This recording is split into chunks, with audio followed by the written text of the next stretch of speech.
Legend. I have nothing to lose. Nothing can stop me. I'm all the way up. Wake up. I know what's real. Escape reality. Hardwired.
This is the world you've made yourself. Now you have to live in it. The end is in our sights. The future is already here. No matter how hard we tried, we are doomed. Say your goodbyes.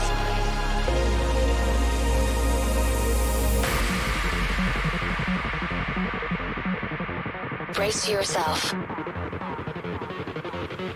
I can see the end inside.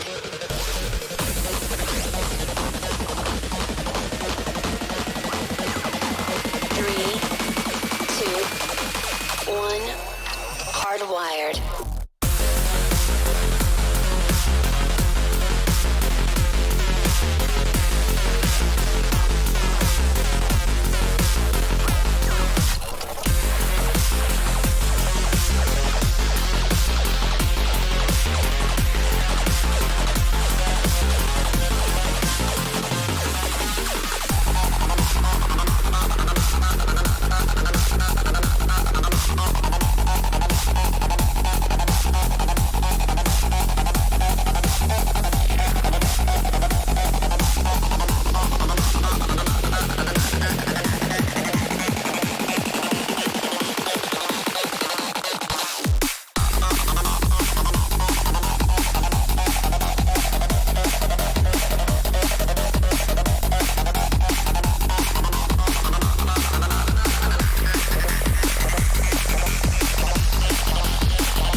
never felt so alive in my life. 'Cause you make me come to life every time I'm free. Oh, and I'm loving all that you do. Can't you see that I'm crashing right into you?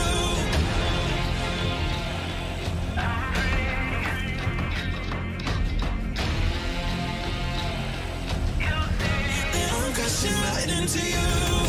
I'm free. Oh, and I'm loving all that you do. Can't you see that I'm crashing right into you? Yeah, I'm free falling. Can you hear me calling, calling for you? Yeah, I'm free falling. I'ma keep on falling, falling for you. I'm free. Oh, and I'm loving all that you do. Can't you see that I'm crashing right into you?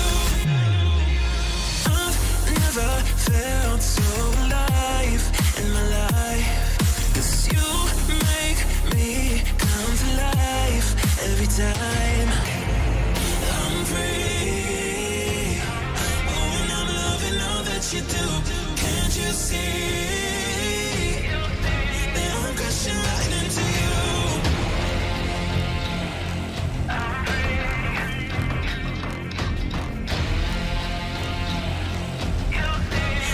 Crashing right into you.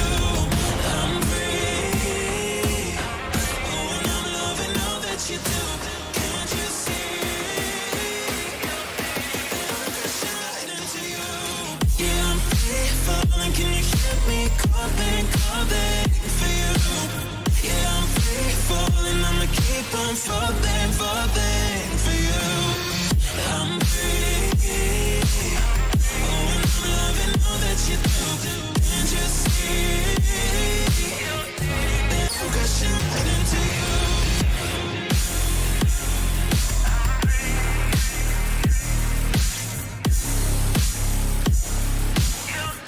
That I'm crashing right into you.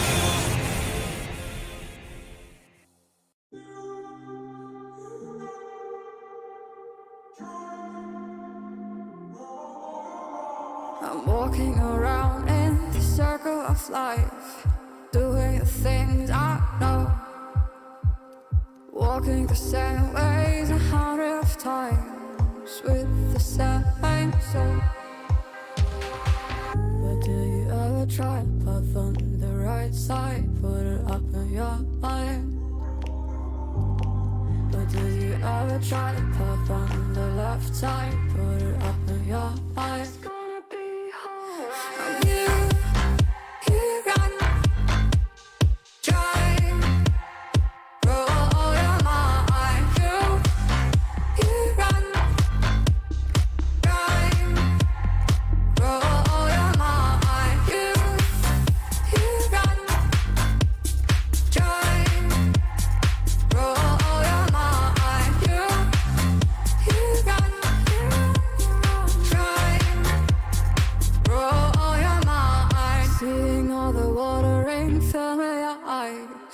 Doing things they know, talking about the same old stories they've heard about the people they think they know. But do you ever try to path on the right side, put it up in your mind? But did you ever try to path on the left side, put it up in your mind? It's gonna be hard. You run.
Good evening, everyone. On the Asia server, we're going to the 5th and the 6th round of the. Sorry, it's round 5 and 6 of the professionals tournament. And coming back from the challenges yesterday has been a fun. Has been fun to watch, and some really exciting gameplay and some really good communication as well. Some teams looking very strong. But yeah, in the professionals tournament, let's talk about the professionals tournament format. Once again, if you haven't known it already, it's a double round robin series in a best of 7, which means whichever team wins the first 4 matches will win the fixture. The top 4 goes to the Blitz Asia Cup, and the tiebreaker is going to be decided as follows, which will not matter for now, but will matter as we approach towards the end of the professionals tournament. Here are the maps. We have round 5 going with Fort Despair, Bloodgoville, Camsteer, and Dynasty's Pearl. Round 6 we have Alpenstadt, Desessans, Canal, and Camsteer. And here is the timeline. The schedule is going to be as follows. There are 8 days that will be that would have streams, and then we'll be seeing the overview below, where the Challengers tournament will finish tonight. I think also low in Echelon Championship. Challengers tournament will be followed by Rolling Swarm, and the Professionals tournament will not finish until the 10th of October. So the next Sunday it will be the case. The first game will happen in around 12 minutes, and second game 3 minutes past 9. That is the wrong. That is the wrong graphic here. Let me just apologize. Let me just change it real quick.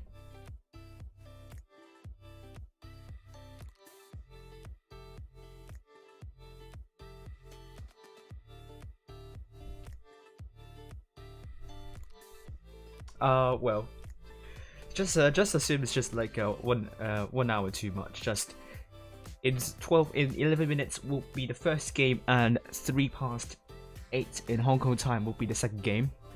Here we have E7's lineup. We'll be following E7 tonight. So first up will be E7 versus RN. It's going to be very exciting because E7 and RN occupied the top 2 spots on the Asia server leaderboard here. Ooh, no. Well, that will be interesting. It will be really interesting, I would say. Let's see if it's from Wolf Park. Interesting suggestion. Let's see if I would let's see. I probably would suggest it, or maybe reword it a little bit. So here we go. Rare GG Captain of T. We have Desert Rose, Tank Pro, AFB, AFK, Nuggies and Fries, Milkshake, Legacy, M for Temple, and Pixels. GB go with Berlin. As the captain of the team, Professor Tokyo, Nutbridge, Tochi, Doha, Seo, Nairobi, Barcelona, and Monaco. RN going with Alpha as the captain of the team. The World, Apex, Neon, Red Tank, Off Meeting, Kickshaw, Jabado, No Diva, and Oswald. Madbox prediction is going to be as follows. RN to win E7 4-3, which is kind of close, but it's going to be the case. We'll find out soon. Both teams have a lot of game wins, so it'll be exciting to see who is going to come on top. ID Forto against HLV and Ho is predicted to win GB, I think, based on the fact that they've won against GB 3-0 before. So will Ho get their first point against GB? We'll find out tonight, and Feast will come up really close against EA 4-3 for them. Challengers tournament, we're expecting another tiebreaker, according to Mapbox, and QE7 to win Laos 4-3.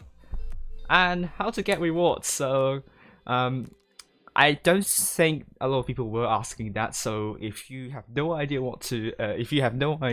how to get your rewards, just follow the following steps. Make sure to enable your targeting cookies, but I think pretty much the instructions here are self-explanatory. If you have trouble, just pause the stream. If you're watching YouTube, then you won't get any rewards, so pause the stream and just read it through. And if you want to donate to my streams and keep on following other stuff, just here are the links, and let's go. Let's see.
Right, so here we go.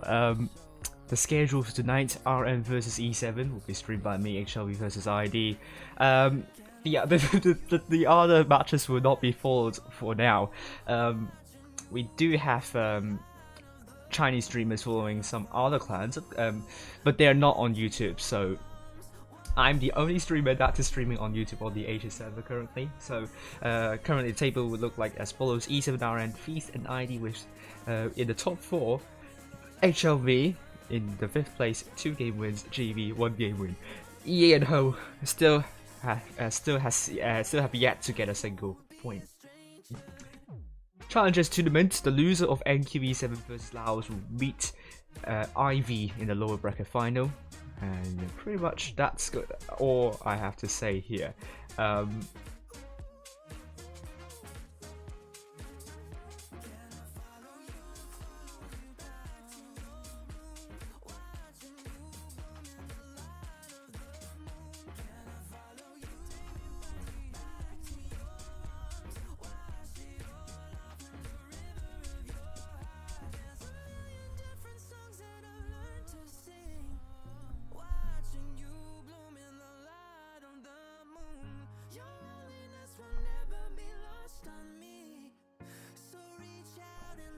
Okay, here we go. Alright, so hopefully 1 more minute left to go and we will get into the room.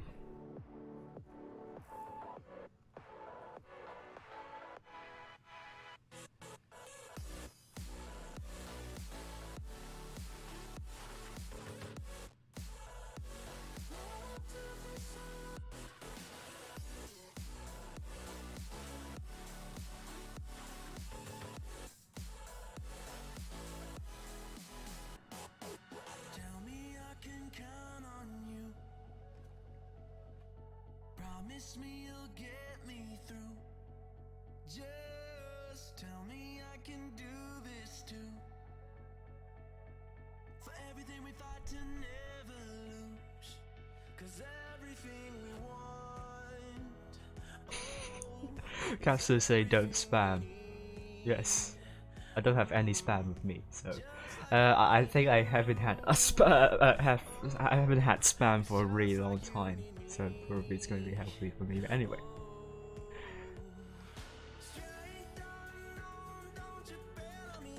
let's get into the room and go. Let's go to Fourth Despair. RM versus E7.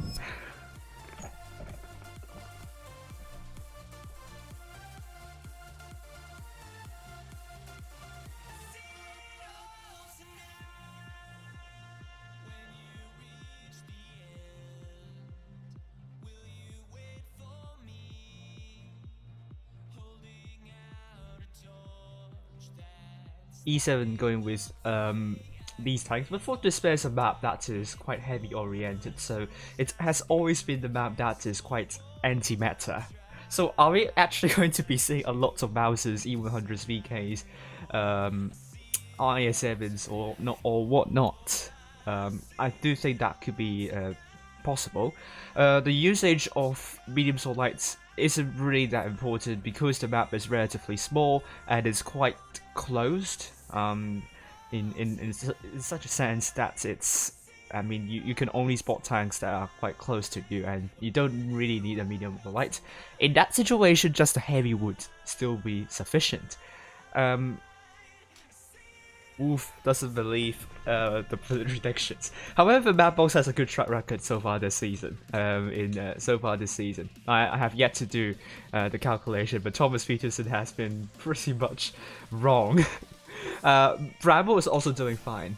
Madbox probably the most accurate at the moment, but maybe I think Bramble is also doing fine, except the challenges. Challenges are a bit interesting because unlike summer season, we don't have lots of resubs and lots of information coming from the teams in the from the 9th to the 16th place. So there are lots of erroneous predictions for the challenges. That's just something that will be addressed for the next season. Hopefully, hopefully the thing I'm thinking of would be to give more weighting to the challenges, so that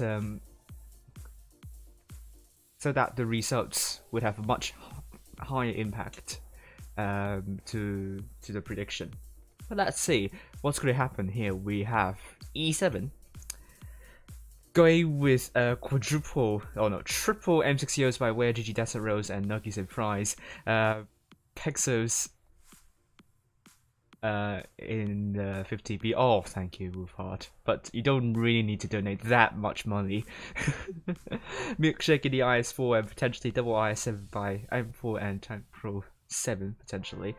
RN going with Oswald in the VK72.01K. I'm Brett Tank in the 113. We'll just wait until RN is ready. I do think RN is going to change a lot of their lineup for now.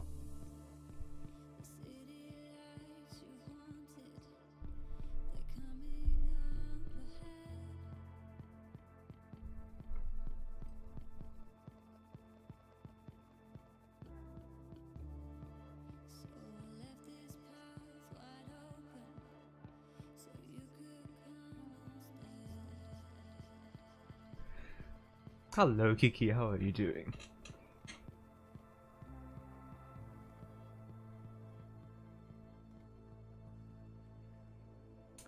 RN will go for double 1-3s, double I7, a VK, an E100 and a VK 90.01K.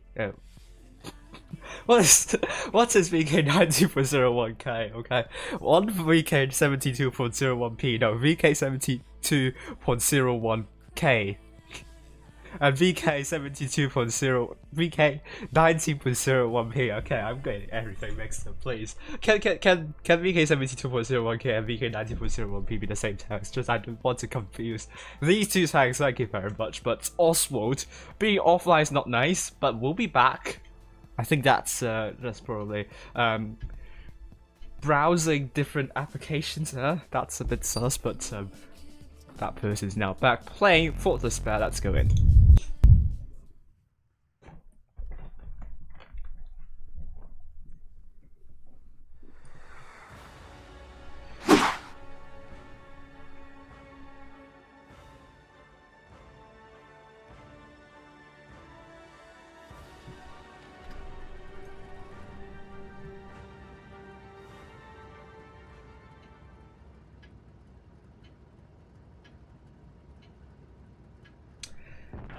Heading up high with RN red team from the north spawn with E7 blue team from the south spawn. We're going to be seeing a lot of action around A, B, or it's not going to be the case. E7 actually will be committing their forces near C, and A and B. Ooh, RN's mostly going for A, and it seems they're going en masse for that. And C, at the moment, it's not captured, but it seems E7 is trying to capture C first. They're very cautious about this because they don't know if anyone is resetting C, but RN doesn't have any tanks there. Will ARWV be able to put a shot into anyone near C? It's not going to be the case. E7 got C, and they will have the cap lead first with RN positioned near A and B without any cap lead. And how would they approach this? That's going to be the question, but A and B is not heavily fortified, and E7 is still very stacked up near C. So potentially RN could also try to go for A, but that can be hard.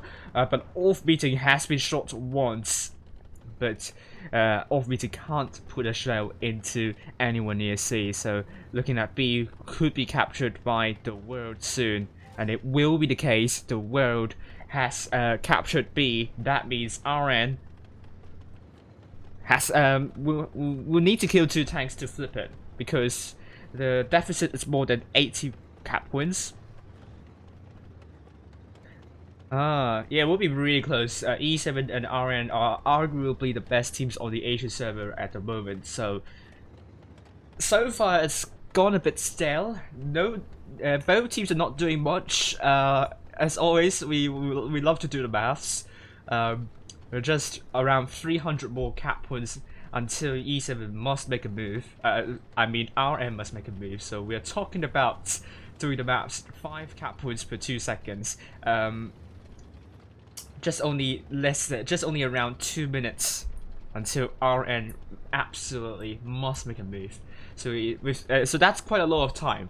So RN can absolutely find where the tanks of E7 are and try to chip away the hit points there. There is still some time for RN, and they have chipped away a little bit of hit points from Nuggies and Fries, which is really good. At the moment, B is still under the hands of the RN, which I don't know why I'm talking about this, but where could you potentially push in this situation? I would say you can't really go for C because that is where most of the tanks of E7 are. Where GG is there to try to reset A, but I could actually say I think if I were RN, I don't know if they know where most of the E7 tanks are. I would actually try to push A and try to cap it with 3 tanks, but they don't know there are only 1 tank of E7 resetting A. So they probably need to get more information to make that decision. But if I were RN, I probably would need that information. They don't have a light tank or medium tank though. Not that it's going to make that much of a difference, but that information they desperately need would help them a lot. Rather than that, if they're trying to push C, it's not entirely out of the question. It's possible, but they cannot hesitate. Although E7 is not taking any clippers here or any auto reloaders, you really don't want to hesitate when the other team is taking clippers, because the clippers can put a lot of great shells, put a lot of damage in, and when you hesitate, that allows them to reload and so on. And now is looking to make a push on C. It seems E7 is expecting this, and hit points are now in favor of E7. RN is now halting their push a little bit. E7 pretty much supporting M4 here. Deploy Kextra trying to get a cap stop on C, but is it going to be successful though? He dropped the reactive, the adrenaline and also the speed boost, but Deploy Kextra is now quite low. E7 now approaching to more than 800 cap points, and E7 is also trying to get B with the world doing it 1 versus 2, but Deploy Kextra is now dead. RN has now moved in, but this hesitation is really costing them the hit points, but the hit points are still not hugely in favor of E7 yet. There is still chance for RN to make a comeback here, and they killed off a Milkshake, which is very important. E7 really needs to get their focus fire in, because so far RN is doing a lot better job, has done a better job with the focus fire with the world now dead. This is still really close to call. 5 versus 5. B is still going to be captured by E7, but those tanks near B have taken control over to that area. They killed off the world, which is going to give E7 a huge advantage here. Desert Rose looking to kill off Iron Bread Tank here, down to a 1-shot, and will kill off Iron Bread Tank. 3 versus 4. Nuggets and Fries, great shot into Oswald, but took a big hit from the back. We are now seeing Desert Rose still on the drum reload. Now, Oswald bouncing onto Nuggets and Fries, but E7 with both B and C captured, off meeting down to a 1-shot, and Nuggets and Fries is killed. Off meeting also killed. 2 versus 3 now. Oswald down to 490 hit points here. Desert Rose will try to kill off Oswald, and it will be the case, and they will get 1000 hit cap points and will not be able to kill off the last tank of RN. Hello, Daniel. Hello there. And looking at this, RN versus E7. RN did have 4 tanks in more 2K, and also E7 here as well. And I think RN hesitated way too much on C. I'm not sure if it's hesitation or I think their plan is to try and get a cap stop on C, but they have like more than 80 cap points in order to flip it back to their favor, and you have to go into the C cap for a really long time. And it looked like the RN hesitated, but I think their idea is to try to cap stop C so that it will flip gradually back to the favor of RN, so they can pull back and let E7 do the job instead. But by doing that, RN lost so many hit points there, and the world was forced to do 1 versus 2 against 2 other tanks of E7. So E7 did a great job with 2 tanks near B, and that pretty much won the game. The fight near C was very close indeed. E7 almost got punished for a slight lack of focus fire there, but in the end, E7 was in control of this situation, and now they're leading 1-0. Well done to E7.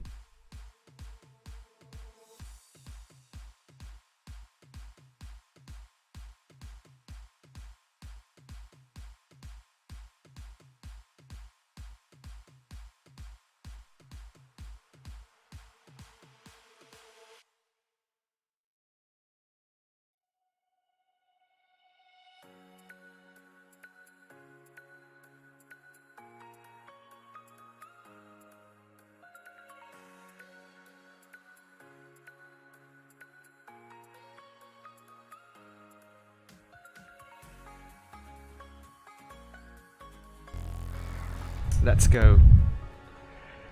Alright, RN now going with double 50Bs, double IS4s, double mouse, and an M60 going with E7, double 50Bs, a E100, an IS4, an IS7, and double M60s. Let's go in and see what's going to happen here. Alright, RN, red team, south side, going mostly to potentially B and C, I think, E7. Blue team, on the north side. Let's see what's going to happen here. Let's see, I have red tank. In that 50B. Oh, Pexo spot. Oh, receives a shell. So red tank has started well this time for RN. And Tempo also got shot in the E100 double tapped. RN starting off very brilliantly this time round. They now have a hit point pool advantage, but E7 got B more quickly than more quickly here, and they are unable to reset B. So that means E7 will get a cap lead on B, and that is even better than getting a cap lead on C, because what RN wanted to do last game, they can't do it this time. That's because B is, if you want to reset B, if you want to cap B, that's out in the open, and it's prone to crossfire from different angles. So, great shot from RayGG onto the world there. That the world got a little bit careless here. So the hit points are now neck and neck, and initially, RN doing a good job in chipping away the hit points of E7. That advantage has now been eliminated. So E7 and RN now quite close in hit points, so let's see what's going to happen. RN once again needs to make that rotation and to shut E7 tanks down with RayGG M4 stuck in the middle. They're quite a little bit isolated as well, so RN might want to catch that. But they're looking to make a push on to C potentially. So maybe if RN gets more information, then maybe M4 and RayGG might be the tanks they want to go for. But at the same time, you have Deseros and Milkshake at the back, and potentially Nuggies and Fries and 57 also trying to come in to support RayGG. RayGG is trying to run away, but it seems that he is getting spotted by Drabado. Great shot on Drabado onto RayGG. RayGG is forced to go back to his initial position. And Drabado looking to run away because it seems that the 50Bs of E7 is trying to shut down Drabado. This can be a massive here. Drabado gets track shot and got full clip by two AMX 15Bs, barely surviving now.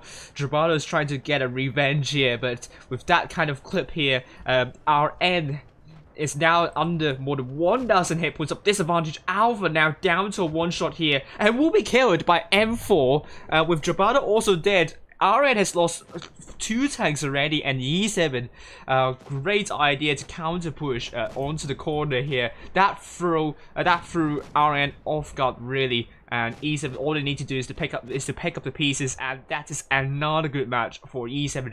RN really looked a bit off so far. 57 pixels almost fully reloaded, but we're seeing now E7 pushing onto these 3 tanks with the world dead, and 57 pixels also dead, and also off-beating dead as well. And Red Tank is going to be the next time down. It is going to be the case. E7 this time, they have better focus fire now, and I think they also have better movement in general as well.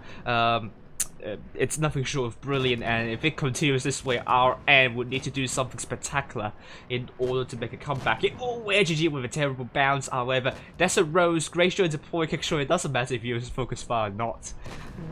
It's 5 versus 2, and it's really like random shots now. You don't really need to focus here. And E7 looking to get kick shot of this match before they get 1,000 cap points, and that's the case. E7 gets the win here, and they're now on to 2-0, and RN, I'm not sure if Fort Despair is their weaker map, but they really didn't look like the clan that I am familiar with so far. But I don't think it's pretty much the I don't think it's the problem of Drabado. I think Drabado was tasked to get into that corner. I think it was very unlucky that got pushed by those 50Bs. Maybe RN spread a little bit too much, and they responded in the end. But I think that response came in a bit too late. I'm not sure if they reacted a bit too late. I didn't really catch that, to be honest with you. I just think that E7 just made a great surprise move over to the corner, and also they took out another tank very quickly too. So 2 tanks out very quickly. There is really not much you could do at this point. So E7 better focus fire this time, and they look so super strong here. Now it's 2-0 for E7. Thank you, Jin.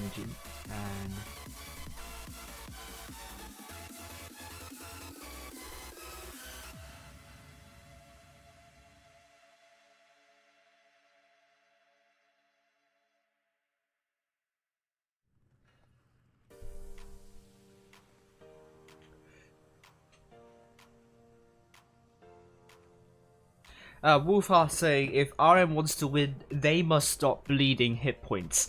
That is true, but that is true, but also kind of an oversimplification in my opinion. I think they had enough. I don't think RN has dropped too many hit points at the start, which I think both teams didn't, which is good. We are now into Black Oakville, and now we're going to see what's going to happen next. And now they're just trying to prove. Oh, 50B is actually a good tank.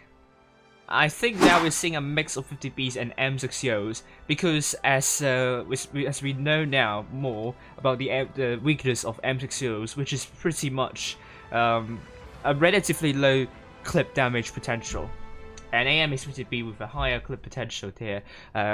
Both teams are going for a mix of these 2 tanks, so that it's possible to get an entire tank out of this game without using like 4 tanks for that purpose. So we're seeing our and red team from the north spawn going mostly to A, and E7 blue team south spawn committing their forces over to C here, and they're trying to be aggressive there. But RN is not going to put any tanks near C, and they are actually looking with that Apex Predator, looking to spot B potentially. That's what I'm thinking at the moment. M4 is also in that position as well. Drag gets spots in.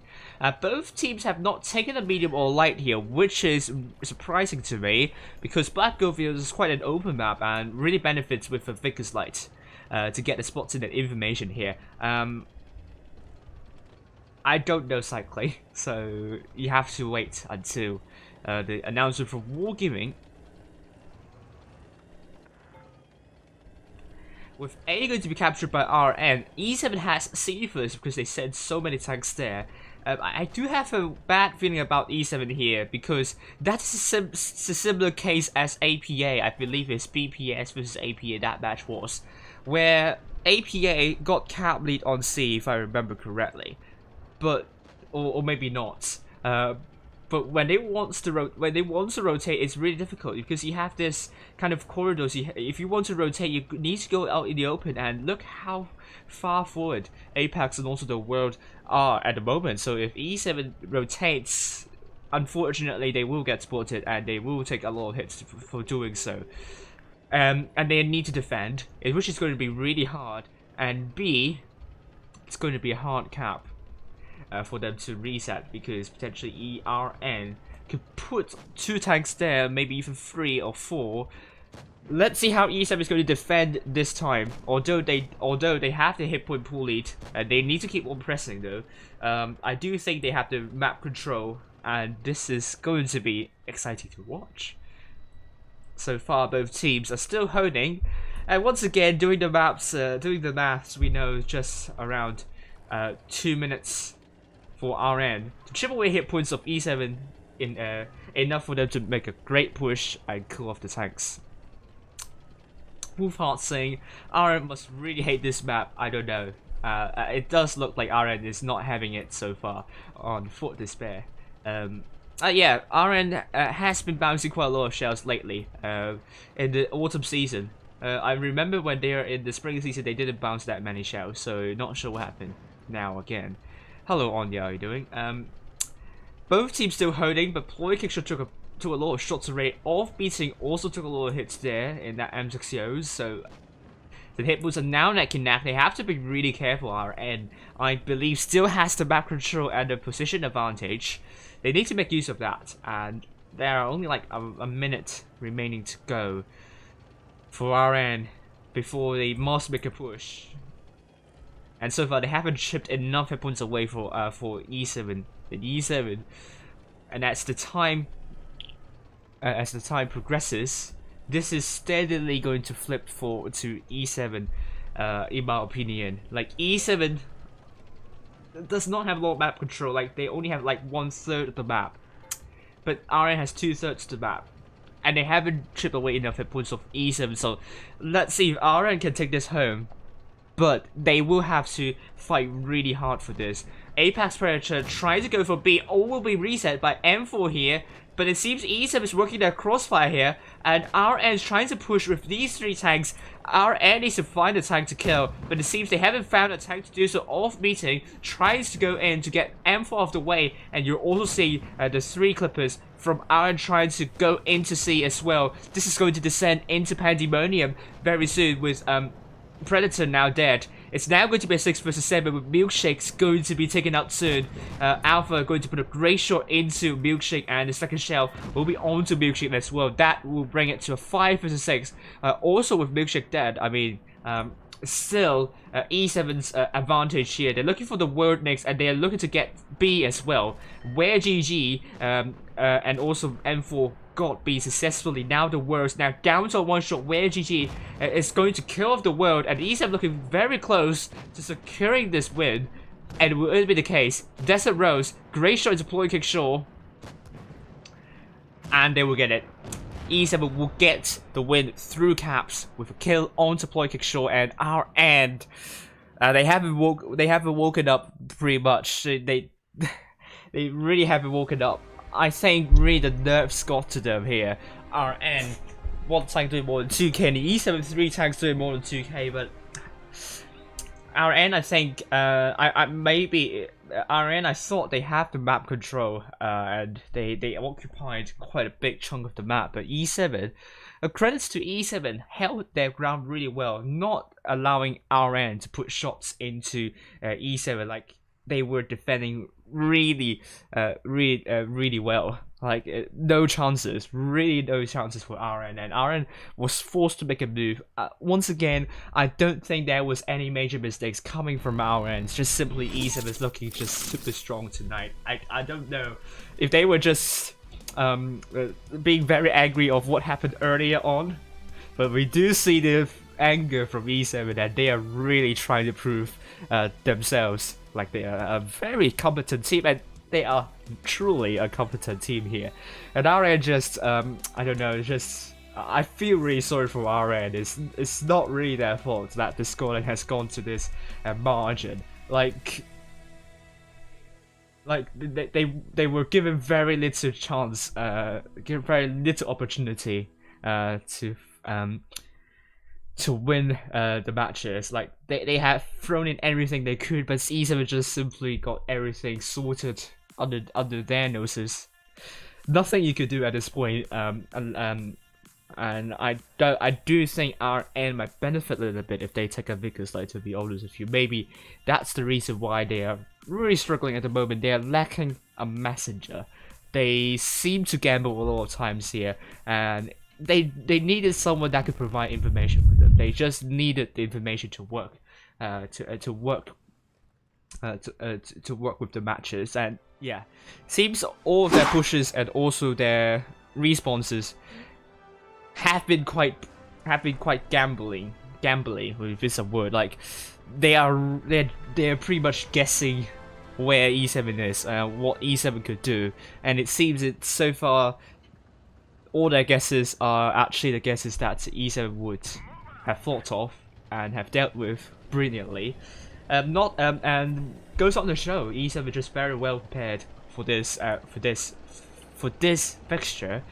Now going with RN, Red Team this time going mostly to the northwestern corner with Tank Pro. In the Vickers light, spotting up tanks up. Apex is spotted, the world spotted. Red Team also spotted. Now RN, Red Team, going mostly to A, I believe. Yes. Alpha getting shots at once. Our N seems to put most of the tanks near the caves, and off meeting an Apex.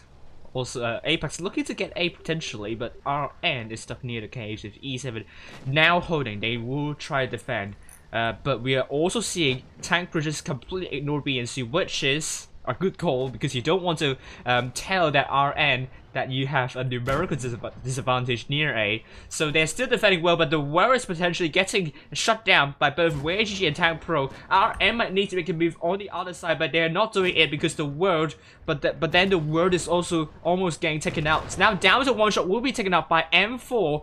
RN's inaction is actually costing them the game, and they're actually going backwards. But that allows E7 to come in to get to do a counter push. Now RN, I think they trapped themselves here pretty much. They're trying to get a wedgie out of the way, but look at how much distance RN needs to move in order to get WGG and all of the Vickers Light out of the way. And Iron Breath is almost down. With Point Kick Shot is going to be shut down by E7 forces very soon. E7 with a strong hit point pool advantage. And RN could only meet WGG right now, and WGG is going to be a focus for RN, but it costs them 3 tanks to do that. E7 looking for Alpha next. It will be the case, isn't it? It will be the case, I would say. WGG is going to be dead, but the first tank down for E7, unfortunately. Nuggets and Fries, great shot into Alpha, but Alpha will be killed by Milkshake. That leaves Predator, the next focus for E7, and there is still another tank, which is the Point Kick Shot, which is going to be doing a 1 vs 1 against Temple here. It seems Point Kick Shot could win this fight, but Predator is now dead. E7 looking for a 4-0 win, and we didn't expect that. We thought that's going to be a lot closer, but it is going to be the case. E7, Temple, great shot into Kickshore, and the rest of the E7 forces are coming in to support Temple here. Kickshore is now down to 1 shot, and RN, with Kickshore now killed by M4. Not sure what happened to RN tonight. This match, I would say they have made a huge, major mistake here. Is that they rotated backwards to take out 2 tanks from the back. Like, the 2 tanks from the back are quite a distance away from where most of the tanks of RN are, and by doing so, RN showed their backs to E7. E7 really made use of the opportunity to push their line forward and chip away a lot of hit points of RN trying to respawn to the world getting taken out so quick. Iron Rats at the world, I think, one of the Crown Bangers so quickly. If I were RN, I would probably have made a move from the other side to push forward, not to rotate backwards, because obviously you're much closer to the defending tanks of E7 than the tanks that were flanking from behind. So RN, I don't know if they were just a bit groggy, I don't know. Just it looked very off here. This RN, hopefully they won't be frustrated too much, but they really need to pick themselves back up in the second game. Although they are still in the top 4, but this is looking very, very worrying. But E7 looking very strong still. 6 tanks doing more than 2k. And once again, another fabulous performance by them. I don't think there is anything you could fault on E7's team. RN, hopefully, they will come back stronger, and we'll see about round number 6 about RN. But we will not follow RN. We'll follow E7 once again, and they will be up against GV, and E7 just being absolutely dominant tonight. Just going to say huge congratulations to E7 Mapbox. I do think like I do actually agree with Mapbox here on the results of RM versus E7. I agree that it's going to be really, really close. So I think the result we saw just threw everyone off guard. I think E7 deserves to win 4-0 here. They're just super strong so far. They're just super strong tonight so far with that win against RN. I think other teams would also have trouble in really dethroning E7 here. let's see about this. Yeah,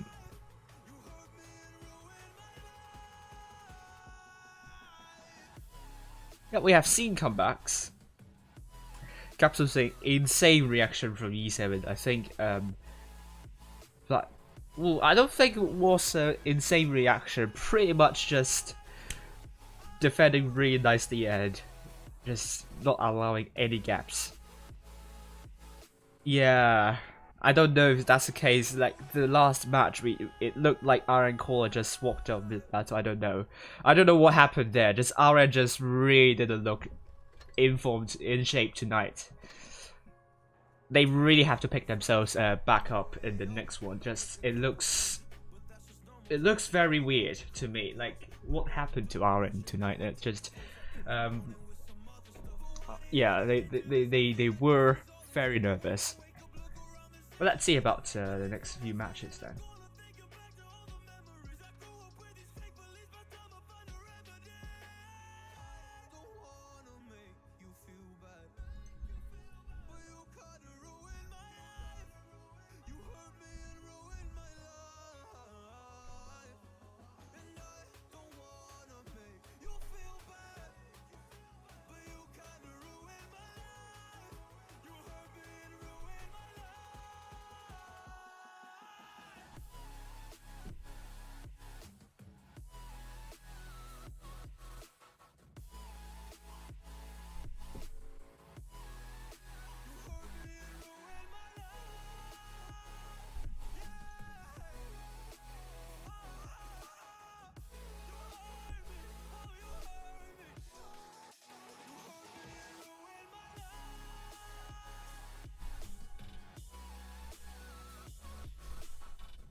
Yeah, I don't know. Just yeah, what happened to RN tonight? I don't know what happened. Just well, their next match will be against let's say it's going to be against ID. They need to pick themselves back up there. Hopefully they don't get tilted too much from that result. I don't think they deserve to be treated like that. But E7 just looked so dominant here.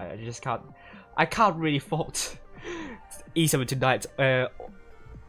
Maybe RN hasn't really put too much of a huge challenge to E7. It made E7 look like an invincible team, but which I'm sure that RN is can perform much better than this. To be honest with you.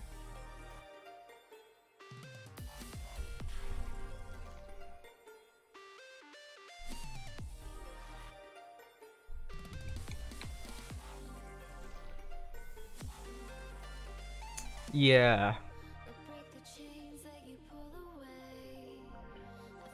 Yeah, I hope everything is fine with RN. I hope everything is fine. Just hope they don't get frustrated too much by this. And let's see other results here, potentially.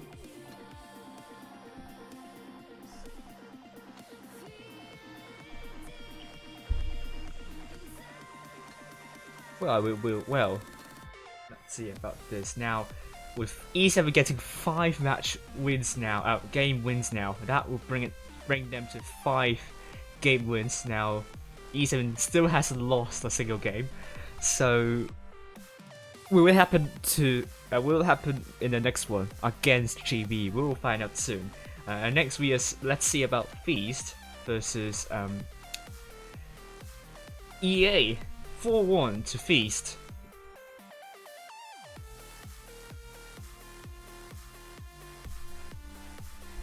HRV versus ID. Yeah,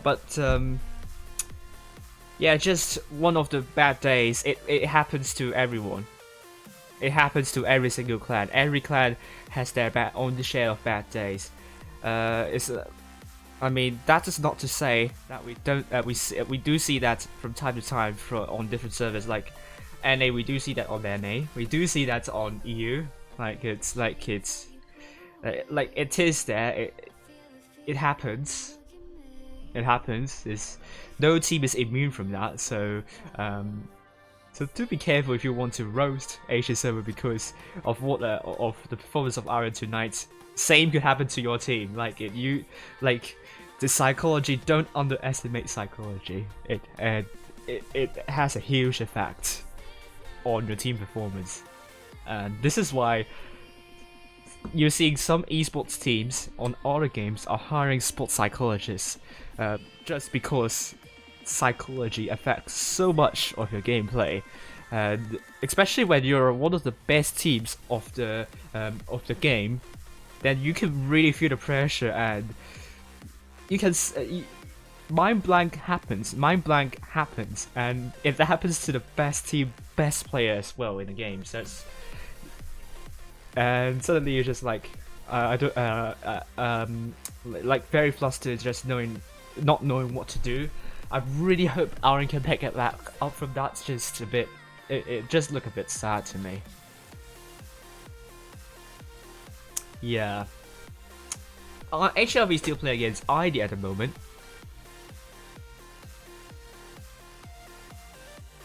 Yeah, I agree with Capsule. They're just not playing like they usually do. I know that RN it's a really competent team. We do see teams having their off days, their off moments. GV03 against Ho will be another good example of that, which you see GV just really not up for that and really not their usual self. Let's see about GV. They're still playing against Ho. Nah, I do believe no. I think RN has cohesion, and they know what I know that they are a good team. They just lack the spark tonight. So far, they just lack that spark, and they just need a good pep talk. Just what I'm saying. They prepared so much. They trained so much for this season. For the professionals, it will look so bad for them to throw that away for this. I mean, we do see how RN imploded last year, and so far they have done a really great job. They have won 3 games so far, so everything's looking really good for them. But they just need to get themselves together. They can do it. They can do it. I'm sure they can do it. And there's a good reason why RN is ranked #1 in the Cups leaderboard. They've shown some amazing gameplay, some really great results. I think I streamed RM versus E7 in the final Pure Skill tournaments, and RN looked a lot stronger there. Just, yeah, let's hope that RN is going to come back better, and I don't think that will be good for me to analyze the matches because I do feel I do have my biggest respect and also commiserations to them. So let's see about challenges. And NQ7 still play against Laos, I believe.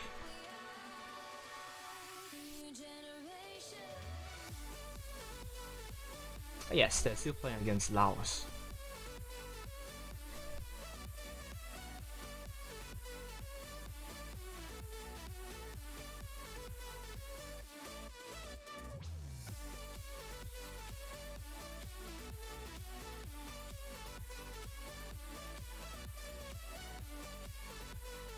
And if someone from RN is watching this stream, please do not slate RN. Just give them support and encouragement. I think we all need to support and encourage RN to do well in the next one. Just they can do good. They can do well.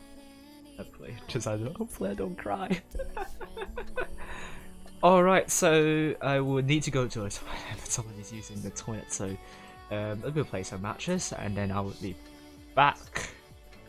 We still have a lot of time remaining to go. I believe it. My phone's somewhere else, but we still have a lot of time. There are 30 minutes to go, around 30 minutes to go, so we can play a lot of matches. While we're doing that, I'm going to play on the Asia server so that we can keep track of the scoreline for different matches, for different games, and also challenges tournaments. I hope you can stay with me for now.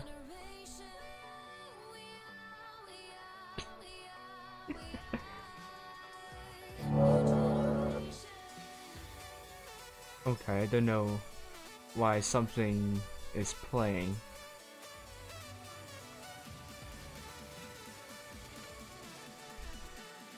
Yes, I hope I don't get I don't get copyright strike while I'm waiting in the garage. Just I have to tell Wargaming that. I thought it was coming from my Spotify. I was like, did I suddenly play songs on Spotify, which I don't think I did. Nah.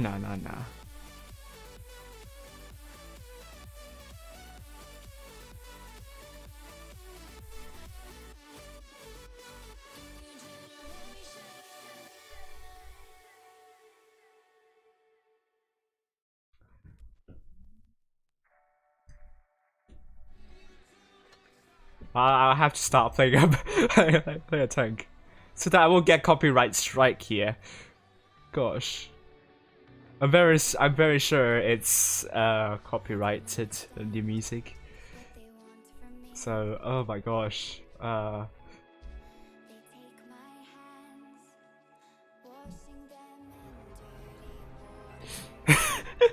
music stopped playing. So good. That's good. That's good. Now I'm back. Now I'm going to play in the ST1 on Falls Creek. Thank you. I hope the stream won't stop midway just because the game played a song that could get my channel strike. Get my channel a copyright strike. Hopefully that won't happen. God, please don't have that happen to me. Looking at this.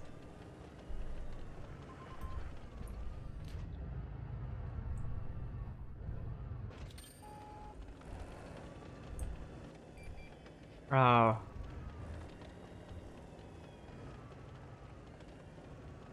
That ISX wanted to take my spot pretty much. Goodness me, most of the enemies aren't there, so probably I will try to support the mediums instead. Maybe we should go for a push, don't know.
I'm just a bit too slow. Well, that's not my fault. I'm kind of stuck.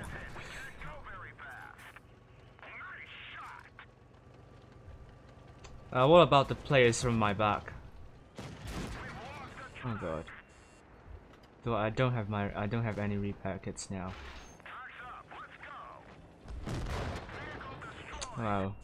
Oh well.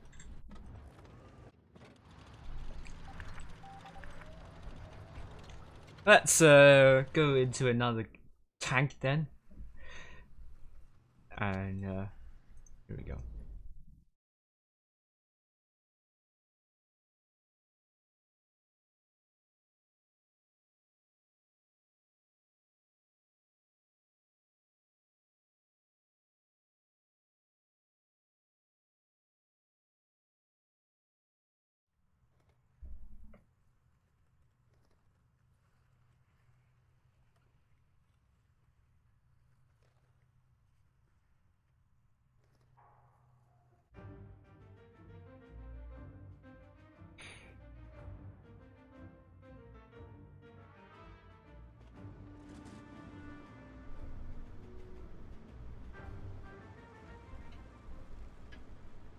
Here we go.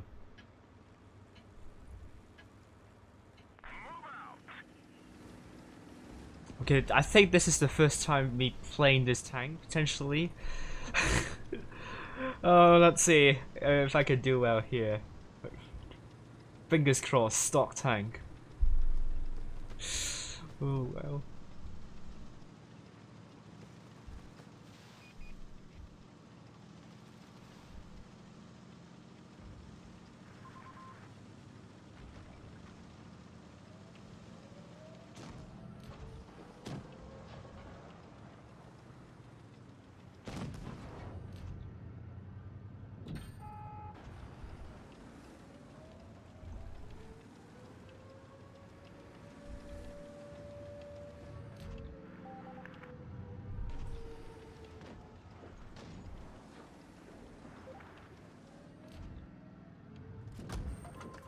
Oh god. At least I did something.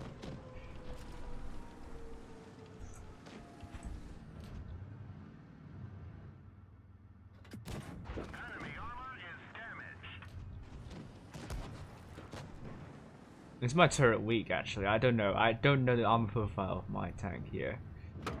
I just assume that my turret is strong. That is a good assumption, isn't it?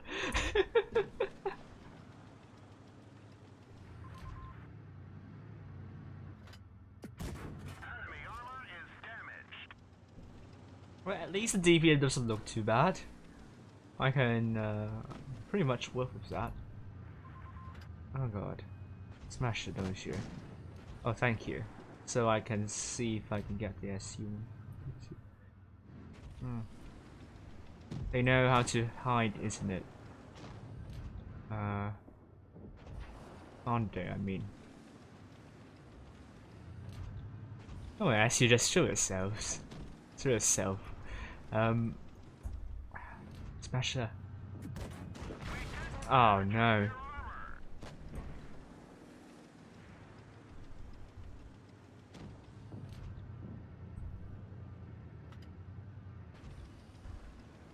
Does GB have any chance anymore? Yes, they still have a lot of chances. Like, it's double round robin. They are not completely out of the fight yet. Just they have to do catch up. They have to do catch up, not mayonnaise. So, they need to perform well.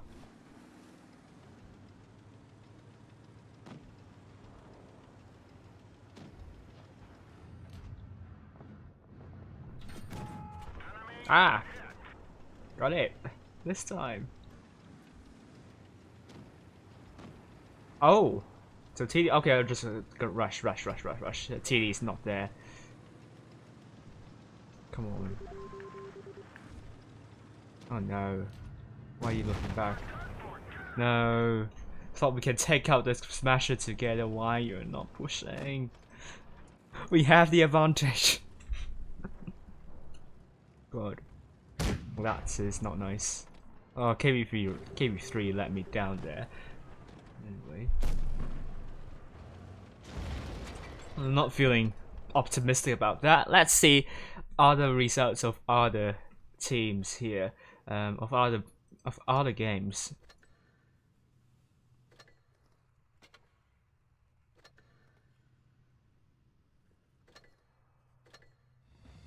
Did I lose? Pretty sure I did. Yes, I would play that. SC1 again.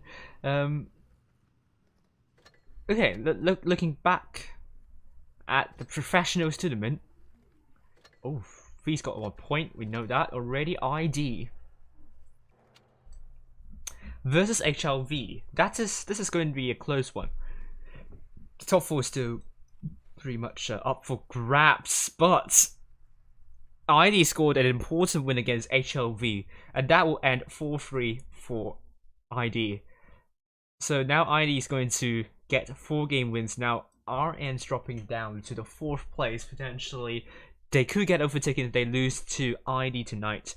Meanwhile, Ho versus GV, what score would it be? That will be 4-3 for Ho. So well done to Ho. They finally won a match, won a game, and I feel and GV Madbox was right about this. The outcome got Ho's result right. That is kind of that is kind of surprising. I mean, if you go back and look at the prediction,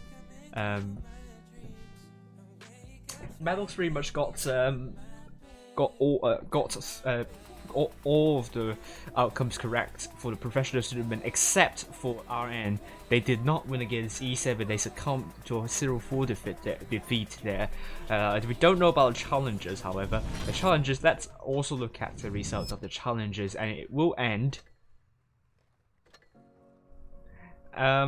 Laos winning against NQE7 in another close one, close game. It will be Laos winning 4-2 against NQE7. They're through to the grand final, so well done to Laos.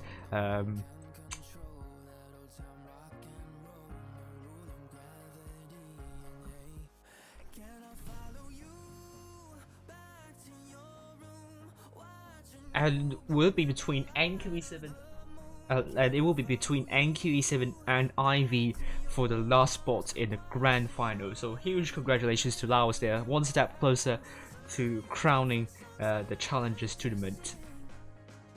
Let's also ask Madbox their prediction for the next fixture, which will be fixture 6. And I'll be following E7 versus GB. GB will be tied in the same number of game wins with Ho, though they have more match wins, but Ho has won against GB, so Ho overtakes GB here.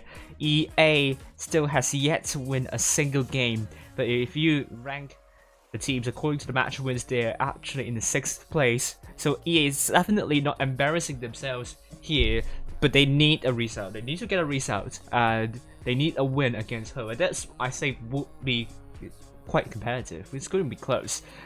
Now that the top 4 will be seeing E7 Feast, ID, and RN currently in top 4. E7 is still their perfect record in the professionals tournament so far with 5 game wins. There are still a lot of matches to go, and we still have an entire different round robin to go. So things could change. The leaderboard could change. E7 could still get out of top 4 if they start losing all of their games. So E7 can't slack off just yet. There's still a lot to go. Okay, so now let's let me just ask Madbox the predictions for the next game, in the next round.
Promise me you'll get me through.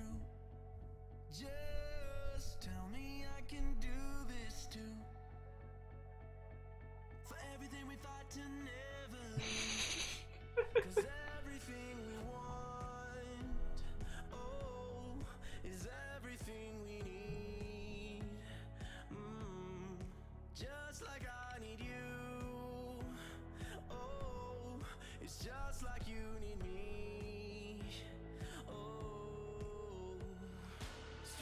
It will be hard to get a mastery, to be honest with you. Would love to have a mastery. It's quite hard to do so.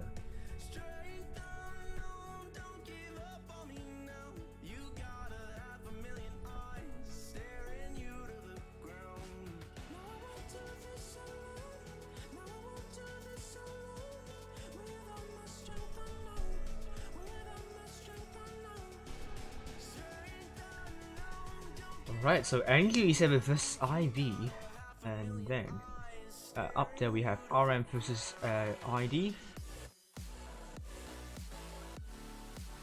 E7 versus GV,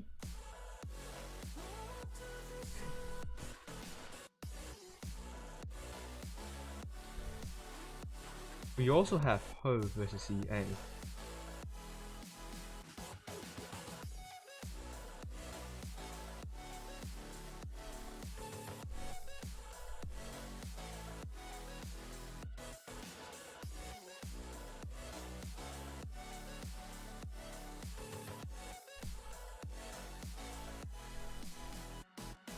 Tell me I can run to you. Mayonnaise, it seems. Okay, so Mapbox is predicting all of the games to end in a tiebreaker. Gosh, what happened to Mapbox? Mapbox tonight now. I think Mapbox got influenced by Thomas Peterson pretty much. So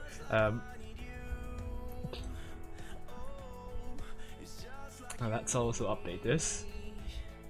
RN to make a comeback here to beat 4-3 at ID 4-3, E7 to barely beat GV 4-3, and then we are seeing HLV barely beating Feast 4-3, and finally Ho barely beating EA 4-3, and as for the challengers,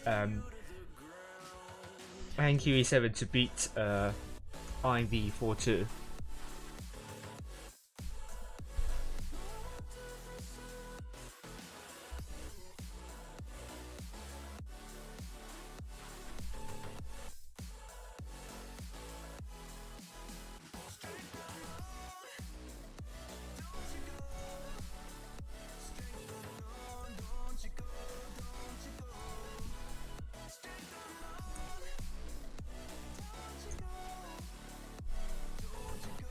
Alright, so let's let me go to the toilet first. Do we still have time until I think after I've gone to the toilet, then the room should be up, so bear with me. I'll go to the toilet and I'll be back soon. Catch you later.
Lost a couple friends on my way up.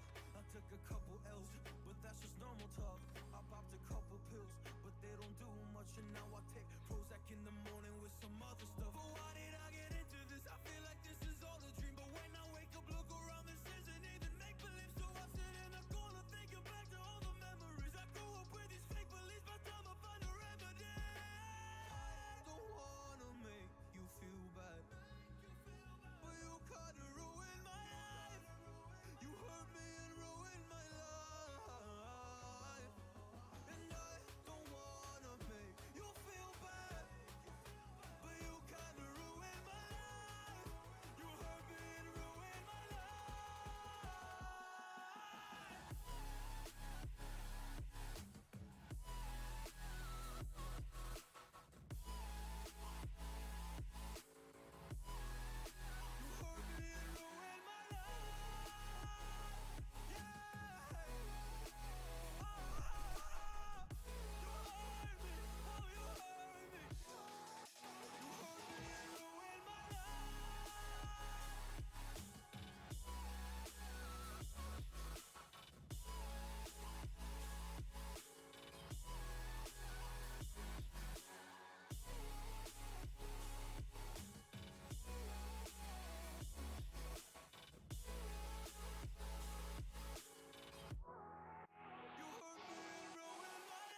I'm back.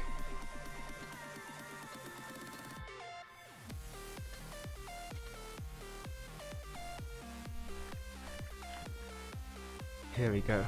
Let's get into Alpenstadt. Now I'm finished. In the toilet, international and English team going to Winter Fox. E7 is an international team. Feast as well, if I remember correctly.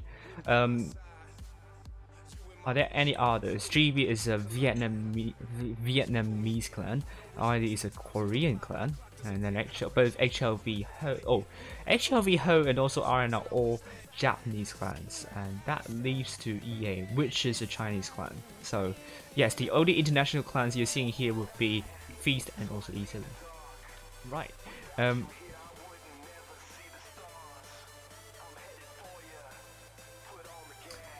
Looking at Alpenstadt, we are seeing E7 going with double I7s by way of GG and M4, double 50Bs by 57 Pixels and then Music Fries, Milkshake in the T95 E6, Tank Pro, the Vickers Light and Dessa Rose. In the Crown Bargain, on the other hand, we have GV going with Berlin in the I7, triple M60Os by Ho Chi Minh, Monaco and also Tokyo, double mouse by Doha and Nutmeg with Professor in the Vickers Light.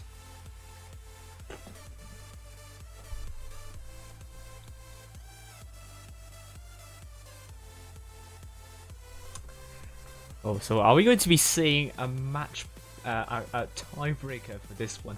GV only has one game win so far, so they desperately need to pick a point here.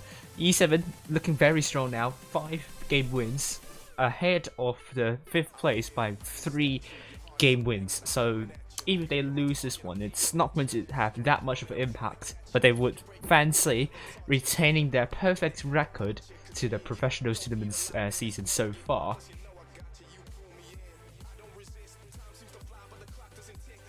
Okay, so looking at Alpenstadt, as I always say, the north side will be an advantage for Caps, but we are seeing fewer and fewer teams going for cap lead at the start, but more of sporting maneuvers with those Vickers Lights at the start. So if you're seeing a Vickers Light, it's probably going to be used for spotting rather than capturing bases.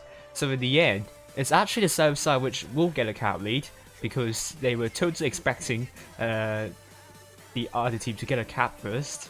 And so we also see more teams trying to take positions to reset either A or to reset both A and C basically. So, but most of the teams won't get both A and C at the same time. So, so what we'll probably see on the south side, which GB is going to be on, would be quick cap on C for them, and A will be approached a lot more carefully by E7. So let's see which team will have the cap lead first. RN and HLV are both Japanese. I think this is the first time we have 3 Japanese teams since the winter season, where winter season we have, once again, I don't think RN was there, was it? Yeah, I don't think RN was there. I think this is probably the first time we're seeing 3 Japanese teams in the top 8. Let's look at E7 here. Red team from the north side going, I mean, looking at Tank Pro, as I expected, would not be going for a quick cap on A first. Fujit would not be streaming Asia this season, I think, to give more chances to other streamers. But in terms of that, I became the only streamer to follow Asia server here.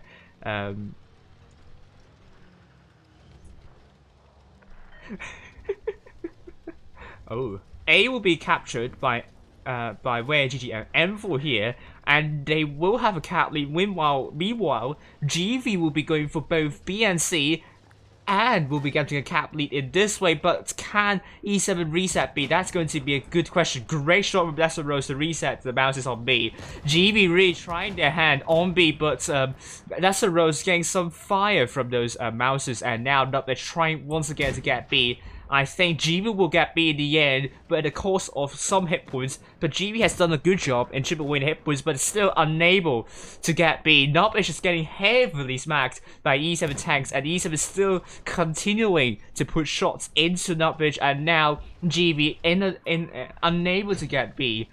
Will be down by more than 1,000 hit points, and the Mousers took a lot of damage for doing this. Chuffy's from New Zealand. No, it's not. We are now seeing GV. They would need to find a way to rotate it. E7 still looking very dominant so far. N4 in that position in the IS7. And we're seeing Tokyo and Monaco. How down it? They need to figure out a way to rotate. It will be difficult. GV can try get B once again, but I can say E7 is still well defended there. So it seems Berlin is trying to go in, trying to get in a more advanced position, trying to pincer Dessa Rose or Where GG here. Berlin will put a great shot into Where GG, and that is the case. E7 still has a lot of hit points at the moment, but GV has now made a move. And this move can work for GV. They need to start isolating the tanks off, and E7 needs to regroup. So far, they are not really together at the moment, with Where GG now getting focused by the GV's tanks. E7 is still with the hit point pool, but they need to start to act quickly and start taking tanks out of the match. M4 now down to a one shot, but Music, great shot into Tokyo, and GV now has the hit point pool advantage with Tokyo now dead. Tank Pro also Music looking for Monaco next. Monaco's trying to run away. Great shot from Tank Pro from behind. A great 80 shell there. Ho Chi Minh is now dead. So that's going to be a 7 versus 5. E7 looking to get a comeback here. Monaco will be killed by Milkshakes. E7 finally regrouped. But Where GG will go down to Professor, and M4's down to a one shot. It will go to 4 versus 4 soon. But the advantage now is back with E7, but GB has gotten B while doing the rotation, so it completely distracted E7. And Professor's down to a one-shot. Tank could kill off Professor here. He needs to land that shell to kill off Professor, and that will be the case. We'll be capturing B next, but Berlin is trying to get A. GB is trying to snatch the game out of the grasp by Caps. Will GB succeed in doing so? But Milkshake will kill off Doha, I believe. It will be the case. Nuggets and Fries bounced. But, no, I don't think he bounced. So, or maybe he did bounce. But, at least there is a bounced shot. Let's put it this way. With Nubbish now dead, that leaves Berlin the last person standing. All E7 needs to do is to get this tank out of the way, unless Berlin is able to kill 2 tanks out of the way, then that could potentially fit things. But Berlin bouncing onto M4 would not be a good start. Berlin is now down to 701 hit points, will be taken out by E7. It will be the case, E7 1000 cap points, and they will get their first win.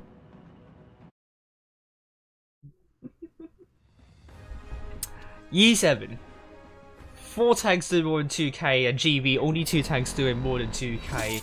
I think GV got E7 momentarily. E7 was hugely unfocused and consolidated in the mid-game stages, but they regrouped well in the end. GV, I think they were not quick enough to take out the isolated tanks, and that resulted in E7 being able to to retain the hit point pool advantage pretty much until the end. GB was so close. It was a close game. GB could have had it. Great idea to distract, to capture B while getting distracted, but that was also a bit of a gamble, because that means GB will have to play with 6 versus 7 at one point. That move is crucial though. GB will try to bank on E7 not being quick enough, but E7 was quick enough, and GB lost the first one. And I think I think GB has done everything they could pretty much. I would say if they were slightly more clinical, they would have this one. They would have this one. Oh, it will be interesting. I want to see E7 playing against our Rain. That would be fun to watch. So for now, E7 1-0 to GV. We are going back to the second match on Alpenstadt. GV going with double mouse, triple M60, and I7 and the Vickers Light. E7 going for double I7, double 50B, double M60, and the Vickers Light. And let's go in and see what's going to happen here.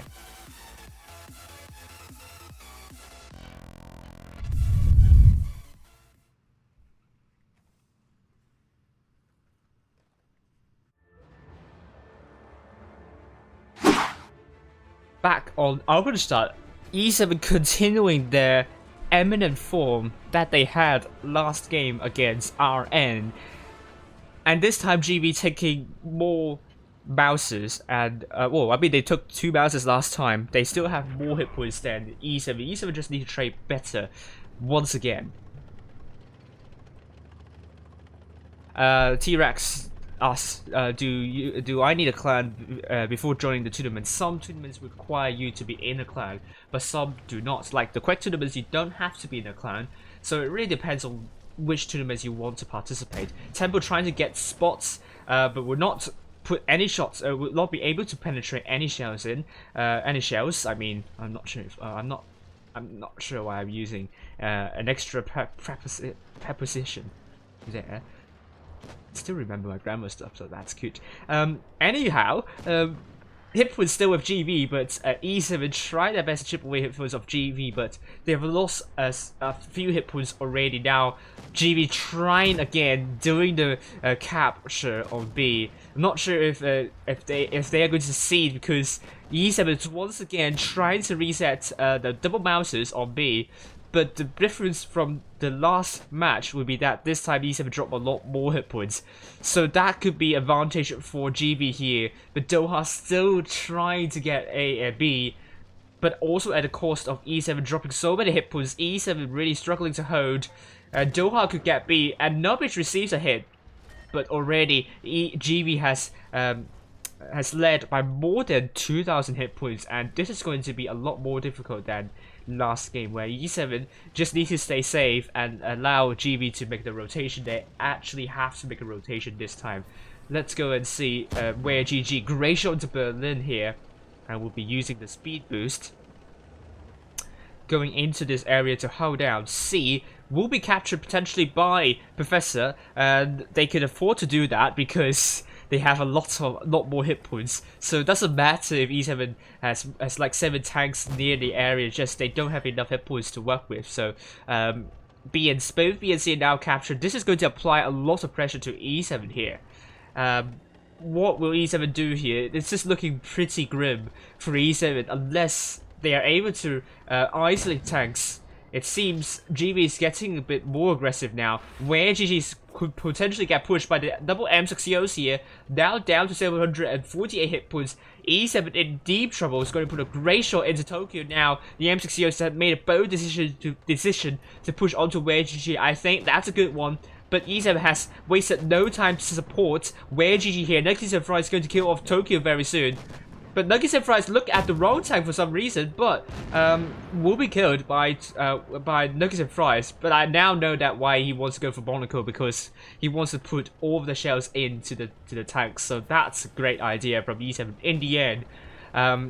With B potentially going to be captured by E7, what E7 has done really well here is that they still have 7 tanks alive. They are hit point pool sharing brilliantly here, and I think this can be very important. They have now flipped the hit points back to their favor, and I have missed that completely. And with Berlin now dead, it's now 7 versus 4. GV with a strong hit point pool advantage as a start. How did they let this slip away here? Monaco is going to be focused by E7 tanks here. M4 is going to put a great show to Monaco, and E7 now on the cusp of a big comeback here, with 2 caps being captured.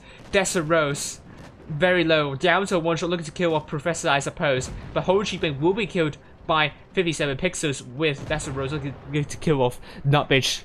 How on earth did E7 come back from this under more than 3,000 hit points of deficit and a huge cap point disadvantage? And they won 7-0 here. Oh my goodness me, what was that performance here? E7, that was insane. That was pretty insane.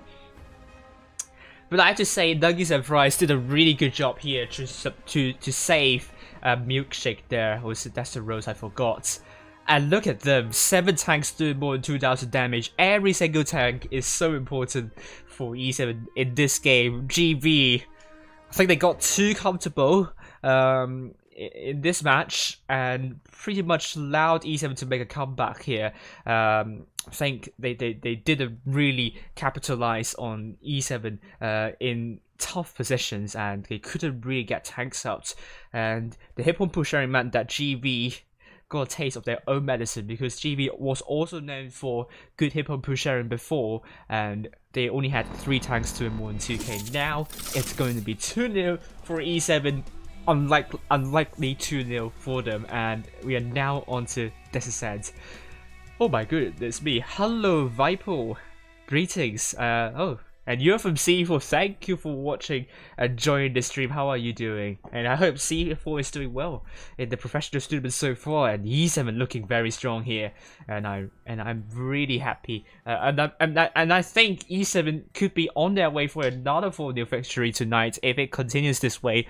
GB, I think they looked better than RM, to be honest with you, but they just need to be clinical. They had good ideas, but they seem to be a little bit too relaxed at the moment. They just need to tighten up a little bit, and I do think GB can snatch a few matches away from E7 and Berlin. We need a pep talk, but I don't think that pep talk will be too difficult. Berlin just need to encourage GB teammates. Like they have the right idea. They have the strategies. They just need to concentrate. They just lacked a bit of focus. If they can group up, if they can concentrate in the next few matches, I do think GB is able to snatch some wins from E7 here. Ooh. Oh, thank you, Viper, for joining. Yeah, I think yours will start in a few hours. So great that great that you're spending the time to watch other teams play. Currently, we're seeing E7 red team. Oh, interesting. We don't see a lot of clients going to the city side, mainly because it's so hard to defend. GB doing the usual stuff and going into desert side. Not sure if it's going to work for E7. This is actually a huge gamble taken by E7, going all the way to the city. They will get a cap lead though, but this is just the beginning. It's all about defending the caps, defending the city side. This is the most difficult part for E7 here. With A being captured as well, GB needs to get a good rotation, but you're also seeing 4 heavy tanks stuck pretty much near the spawn with Tempo and the Vickers Light. Oh, I think he overcommitted. Oh, double tap into Tempo. GB is fighting back. Tempo got a bit too relaxed here, too comfortable here. Now I think he pretty much dropped the ball and needs to run away as soon as possible. I think he can run out here, save now, with E7 looking a bit flustered now because there are 6 tanks very close to C, and GB could go to B, but will be spotted by Reggie and Nuggies and Fries. Can E7 defend here? It's a city defensive maneuver for E7, but they're trying to rotate out of C, which is an interesting move. But will it work? Will it work? Because we can see M4, Milkshake, and also Desert Rose being under huge pressure.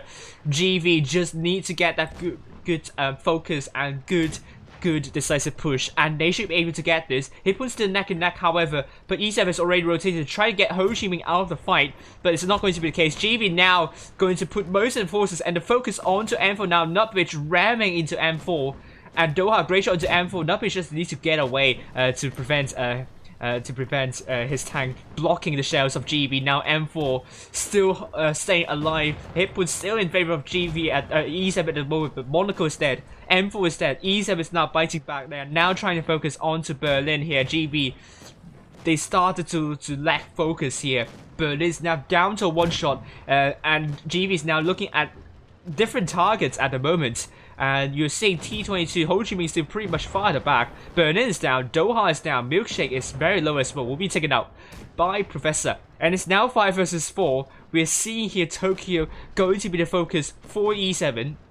And Temple, great shot onto Tokyo and Nutbridge. Looking to put a great shot into Nuggies and Fries. It is going to be the case. That's a Rose on fire will be killed by Professor. It's now 3 versus 3. There is still a chance for GB to make a comeback here. And it really requires Professor and Ho Chi Minh to work together and stay alive until the very end. I think GB can make a comeback here. They need to kill off the lights and mediums, but Temple is now, Ho Chi Minh is now killed. That's a crucial kill right here, 2 versus 2 right now.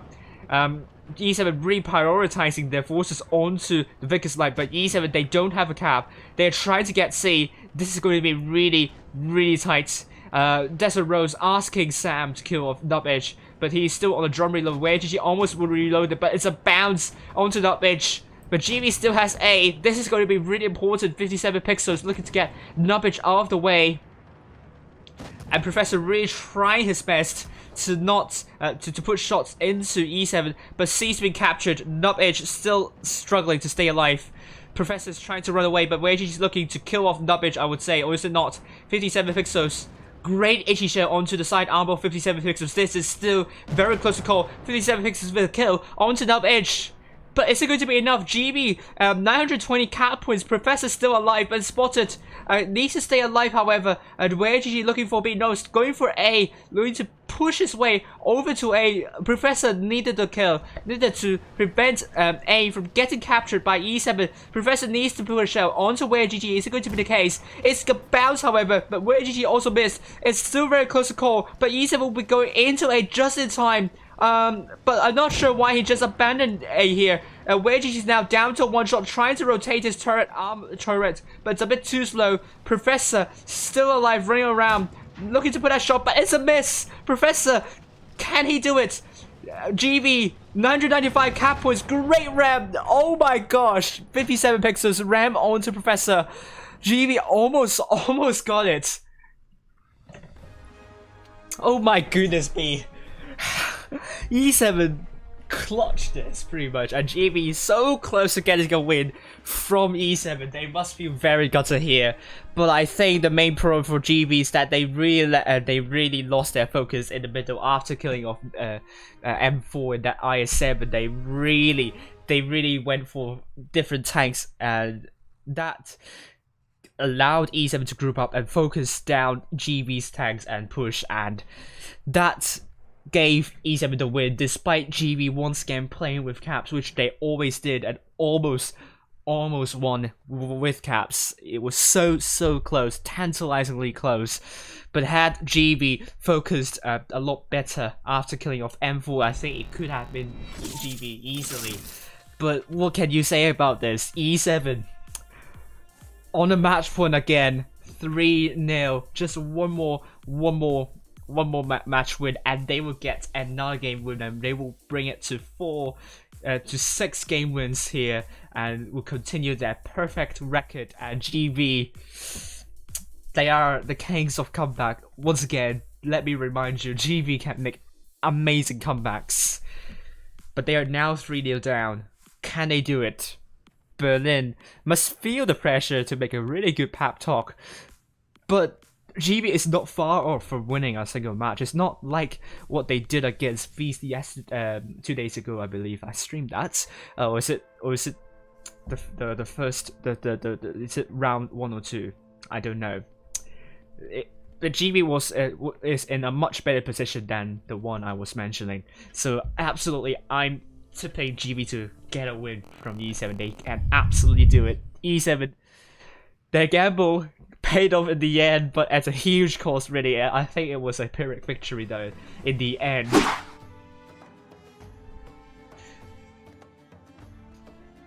Hello, Didi.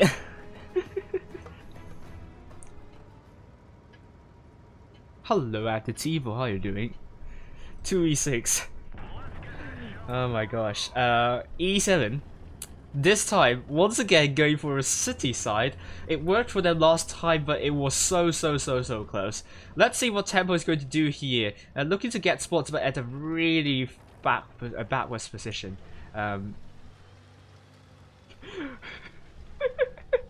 Say no more, DD. E7 just oh, the IS7 is going really aggressive here, looking to get Professor out of the way. Great double tap into the backside of Professor. Professor would not be happy about that. I think he is stuck here, so GB needs to make a push down the middle. I think that's a good call. Is E7 ready for this? I think E7 might be ready for this. They have gotten C, and we're now seeing GB coming from below. Getting really aggressive, looking to distract AMX50Bs. They're trying to run away from this, but they might be showing the backside to those IS7, but they will be running away quickly enough to prevent... Oh, what is that shot from Berlin here? It looks like everything is going in favor of E7 right now. Professor's now down to one shot, and not a bounce. It is... with 57 pixels, oh my gosh, E7 now looking to push onto Tokyo, and also Professor right now with Professor now dead. GB really pushing from behind. Hit points are in favor of GB, but GB has E7 pinned pretty much, and Tokyo could go down to M4. And now E7 really diverting the attention back to those IS7 up, which could be the focus for E7. This is going to be close game once again. And E7 rotating. I think this is another tight game to call. GB, they really need to get the focus in. They need to start concentrating. Where GG will be the next time down potentially. But there's a Rose is killed. Where GG is killed. Doha is killed. 5 versus 5 right now. Hit points still slightly in favor of GB, but you can never know. Nuggies and Fries looking to kill off Tokyo here, but it's now down to one shot. Will be killed by M4. Is now 4 versus 4. Milkshake could be the next tag down for GB, but GB really needs to start grouping up. Ho Chi Minh 1 versus 1 against Tempo. I think Ho Chi Minh will win this fight. But Berlin, great AT share onto the backside of 57 pixels. 2 versus 4 right now. GB, I think they have the gun advantage. I think they have a good advantage here. Although they do not have the hit point pool advantage. Oh my gosh. With GB, C is going to be captured by Ho Chi Minh.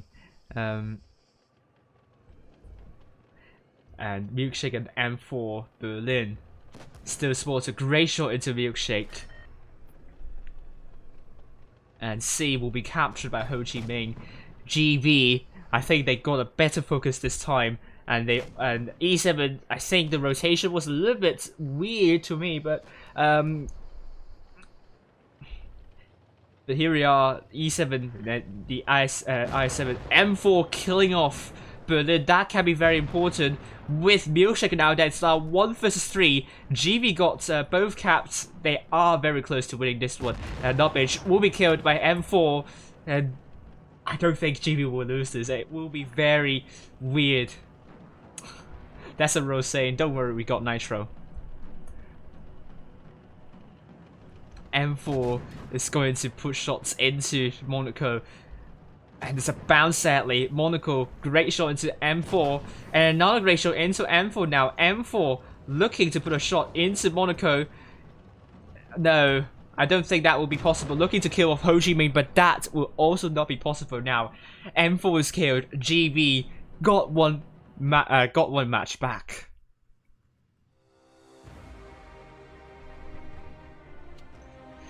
And here we go, E7 4 times 3 more than 2k, and GB 4 times 3 more than 2k. GB this time performed well. This time I can say they performed well, and they got more aggressive.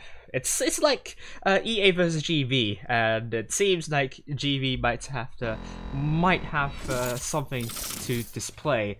We are now on to Canel. Can GB make a comeback? E7 looking so strong still.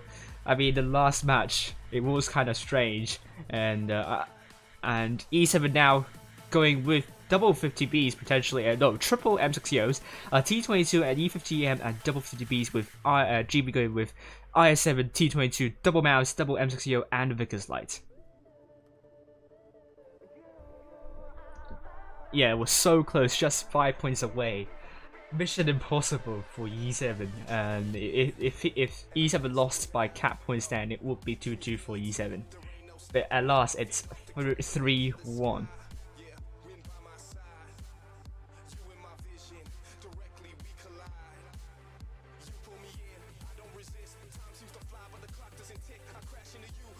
And here we go, Canal. It's a map that is very very based on caps. So I don't know how many times I have to repeat this, but it's all about caps. But GEV is on the south side, which is arguably the less advantageous side.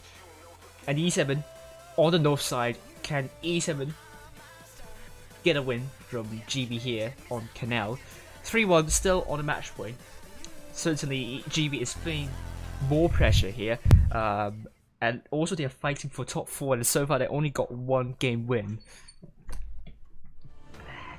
They really need a win, and that needs to start here. Canal E7 with a 50M and a T22 going with 2 mediums.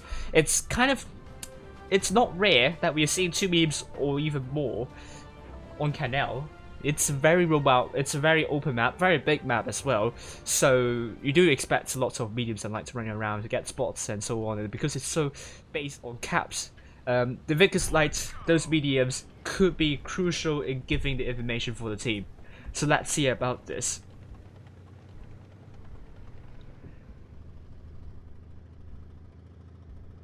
Let's see about E7. Tank Pro. Looking to get spots. Berlin is spotted. Nubbish is spotted. Ho Chi Minh spotted. Professor spotted. Desert Rose going straight into D. E7 getting aggressive near D. But it seems GB is going to get C with double mouses. They really love their mouses, don't they? M4. But it seems E7 is doing a great job chipping away hit points of Nutledge and Doha, but E7 got D more quickly, so GB has to make the rotation. But A is pretty much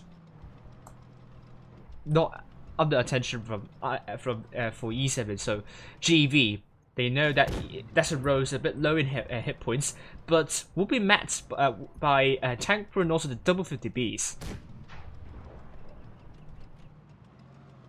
And let's see about this. GB still holding on. They need to trade better than E7, and M4 is going for B, so that is going to give even more pressure for GB to start to make a rotation. No, to chip away more hit points and to figure out the rotation. But M4 seems to have a bit of difficulty in getting B. So far, GB is still holding, and Professor looking to get A, but that would not initiate a push for E7 for now, but they could get even more aggressive on D.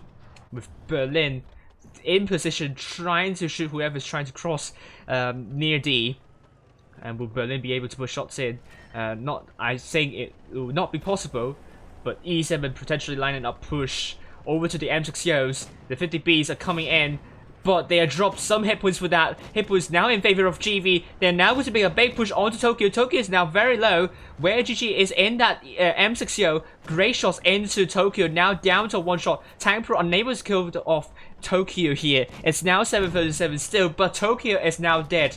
GB has now made a counter push over to the middle side, but E7 really looking very strong over to the side. Monaco could be the next tank down. E7 looking to get this tank out of the way so that they will bring it to 7 versus 5 soon. And GB is under huge pressure to make a comeback here. Monaco down to 1 shot, but we are seeing Tank Pro and also the E50M trying to get Berlin off the way. Nutledge is also dead, and Monaco is finally dead as well. Great job to E7 here, and Tank Pro kills off Berlin, and that's going to be a 6 versus 3 here. E7 looking dominant here once again. And I think their movement is really we can watch how they move around this map for days. This is such a great movement from E7. They just rotated really well those medium tanks, rotated back to D, taking out tanks down in the valley, with Professor going to be the focus next for E7. Ho Chi Minh also very low. That's a Rose looking to put a great shell into Professor, but it's a miss sadly. But Professor will be killed by Milkshake. That would leave Ho Chi Minh the last person standing, and Noki Surprise going up and going down, killing off Ho Chi Minh, and E7 will be winning it 4-1. Well done to E7.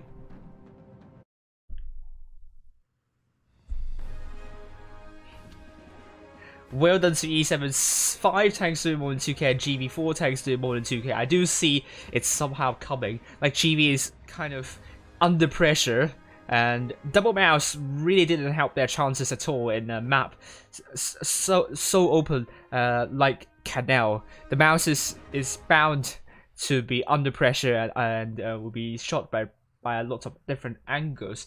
They try to capture C, but they can't get it captured first. And I mean, against a very competent team like E7, GB can't really bank on the bouncers, and they will not be getting another game win here. E7 4-1 to GB, and they will be out tonight with 6 game wins and looking ever so close to getting an invitation to the Blitz Asia Cup, and they are looking like they're huge contenders for the Blitz Asia Cup. So huge congratulations to E7.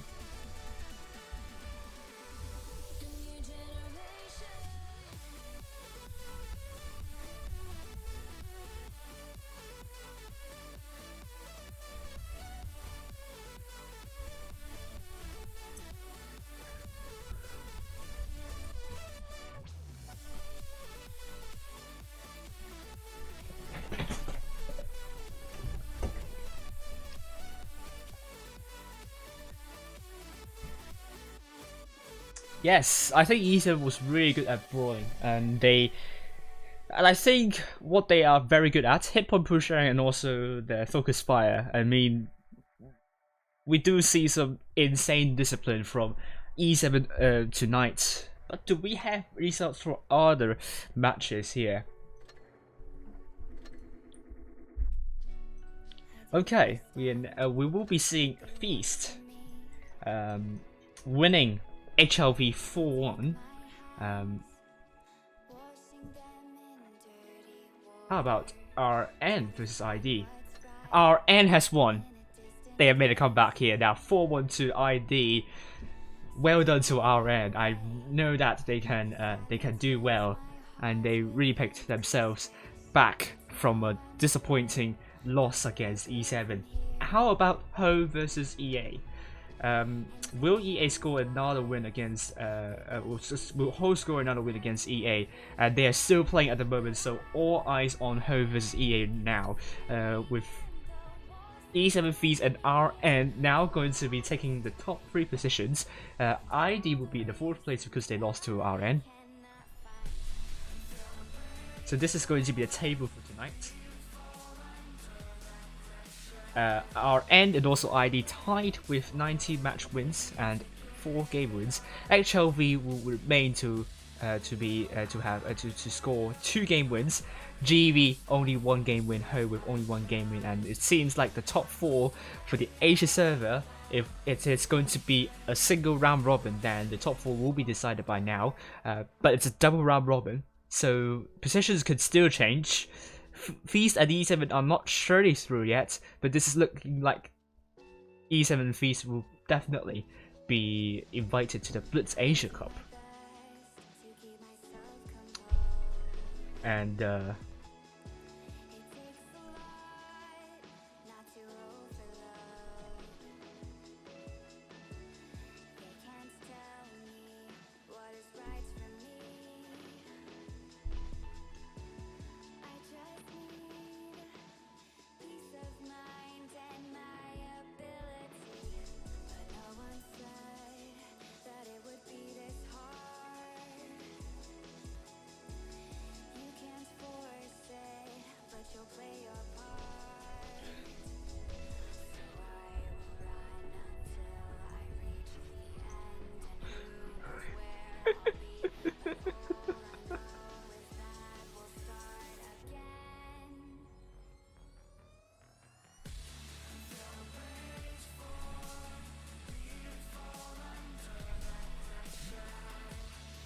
so let's analyze a match. Hello Shubang, how are you doing?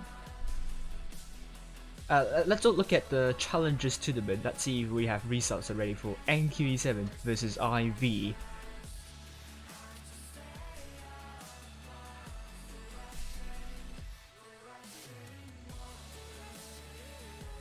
And it's still going on. NQE7 hasn't won against IRWV just yet. And let's analyze the second match of. Let's analyze the first match on Descent. We can talk about how we can talk about E7. That was an unlikely win against GV.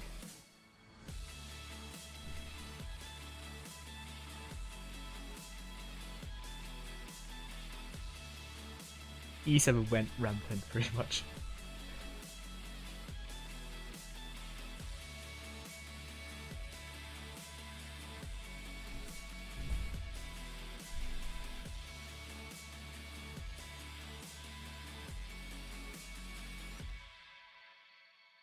I've got my sights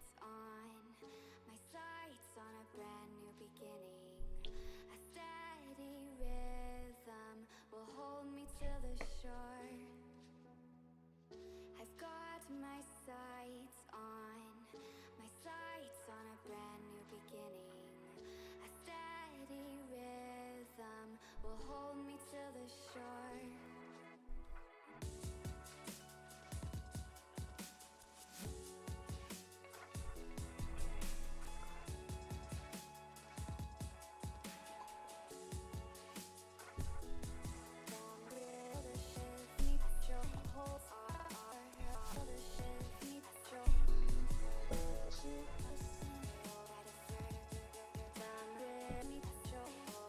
Okay. So you might still be watching. If you have got, you might still be watching my stream to get rewards, but for now, I do advise you to go ahead and watch Rolling Swarm stream, where he will be following the Challengers Tournament lower bracket finals. And if you have 2 screens, then good for you. Then but if not, don't worry. There is still grand final coming up for the Challengers Tournament, and we will follow exactly what's going to happen there.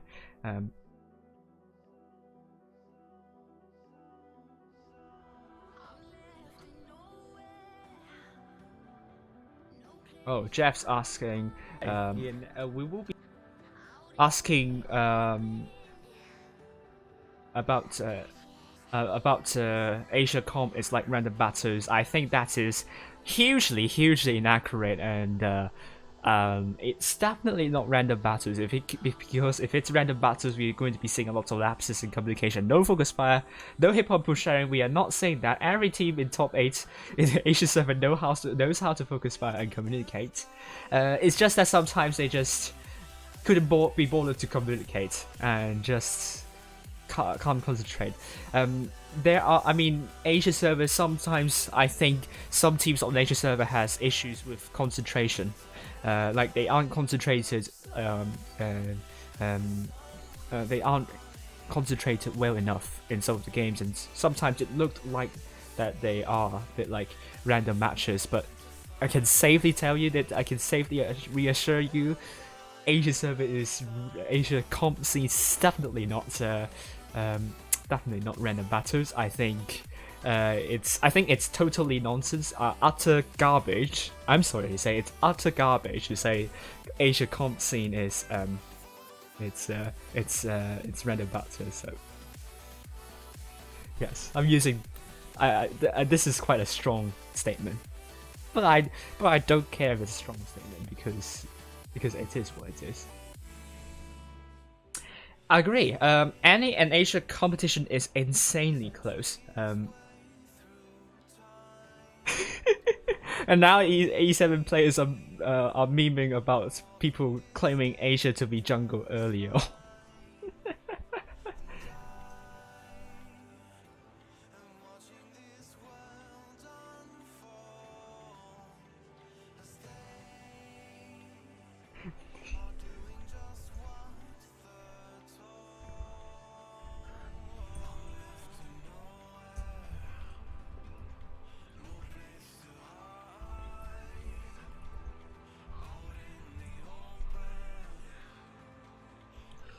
As I said earlier on, E7 is really angry tonight, and they are channeling their anger to somewhere, and they channeled their anger to both Aaron and Jimmy tonight, which I feel so sorry for both these teams. Jimmy didn't play terribly in this one. I think it was their better matches, their better games. Sadly, E7 just was a bit too insane tonight, so hopefully that will change. That will change soon.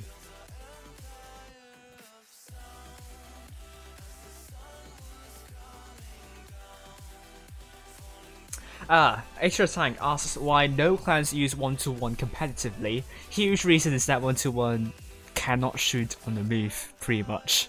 Like the reticle is so big, you have to stay very still in order to use your accurate gun fully aimed. So that's the problem I encounter while playing randoms.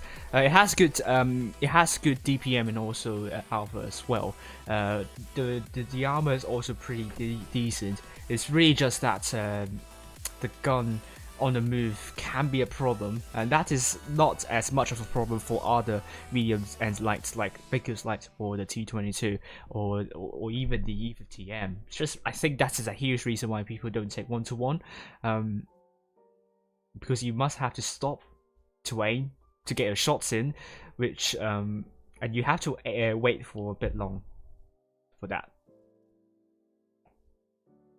Okay, so let's analyze this match, and after I analyze this match, then we will end the stream.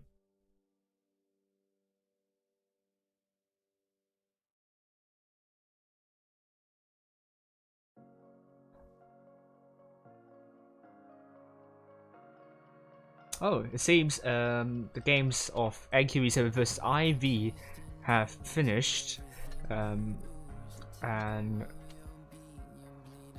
NQE7 beat IV 4-2, so that's much better than getting the Vita 03 previously. So definitely, IV did better and improved on their gameplay now. Let me update this. It's going to be Laos versus NQE7 in the grand final. So whether to NQE7 can NQE7 get their revenge against Laos, we'll find out soon. And go and follow Rolling Swarm's stream for that game. And huge congratulations to NQE7. Commiserations to IV, they played really well and they will be finishing top 3 in the Challengers tournament. As for Ho versus EA, do we have a result? And it doesn't seem like so.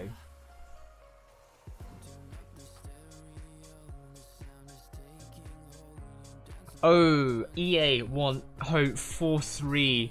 Ho did really well tonight. I think they won 7 matches. They are getting closer and closer. I think they will get the momentum in the end.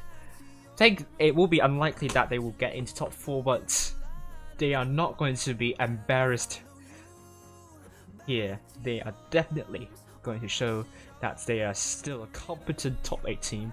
Although losing to EA will be very gutting for Ho, but at least they are grinding results. At least EA has finally got a 0.40 match wins, and that will put Ho back down to the 8th place, only with 9 match wins. And so far, all the clans tonight have picked up a point. And I think that's the same for the EU service. We will see if Pincer will pick up a point tonight for the NA server. And for now, just enjoy my analysis on E7 versus GV, the first match on Better Sense.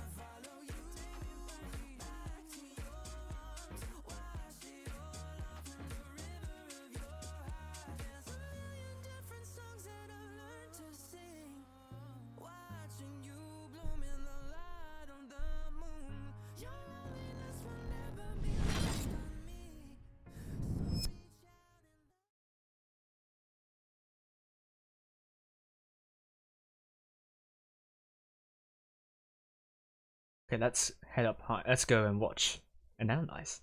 spending your time to watch other teams play. Currently, we're seeing E7 red team. Oh, interesting. We don't see a lot of clients going to the city side, mainly because it's so hard to defend. GB doing the usual stuff and going into desert side. Not sure if it's the usual stuff. I think it sounds like a bit like unusual. It's usual to see teams going for desert side because, as I always say, hard to defend the cap lead in the B and C. But we do see some very top teams going for going for the desert, the city side entirely. That reminds me of 7-Star. I think they did it, and they did it with some mouses as well, and they actually won. So never say never. It's actually possible that you can win on desert side, in the city side, but that's really difficult. It's going to work for E7. This is Wolf asking who is going to stream any later. I believe is Robert and Fishy. I have to double check that.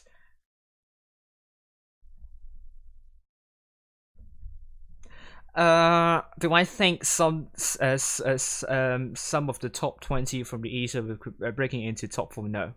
No, I mean 17 to 20. I don't really see some of them breaking into Asia top 4. I think yes, some challengers teams would get into Asia top 8 or even top 4, but I can't really see any of the EU teams 17 to 20 breaking into Asia's top 8. To be honest with you, it's actually a huge gamble taken by E7 going all the way to the city. They will get a cap lead though, but this is just the beginning. It's all about defending the caps, defending the city side. This is the most difficult part for E7 here. With A being captured as well, GB needs to get a good rotation, but you're also seeing 4 heavy tanks stuck pretty much near the spawn with Tempo. And the Vickers like, oh, I think he overcommitted. That was really an overcommitment right there. I don't think Tempo should go that far ahead. Took a lot of hits from GBG, did really well. And I really like their idea that they didn't put their tanks into the desert side because the mediums and lights aren't spotting anything crossing. So I like that they're trying to stay close to their spawn so that E7 will not get the entire city area under their control. So GB has a good idea here, in my opinion. Ooh, double tap into Tempo. GB is fighting back. Tempo got a bit too relaxed here, too comfortable here. Now I think he pretty much dropped the ball and needs to run away as soon as possible. I think he can run out here safe now, with E7 looking a bit flustered now because and a bit worried about E7 here. What GV is trying to do. They have 5 tanks over here.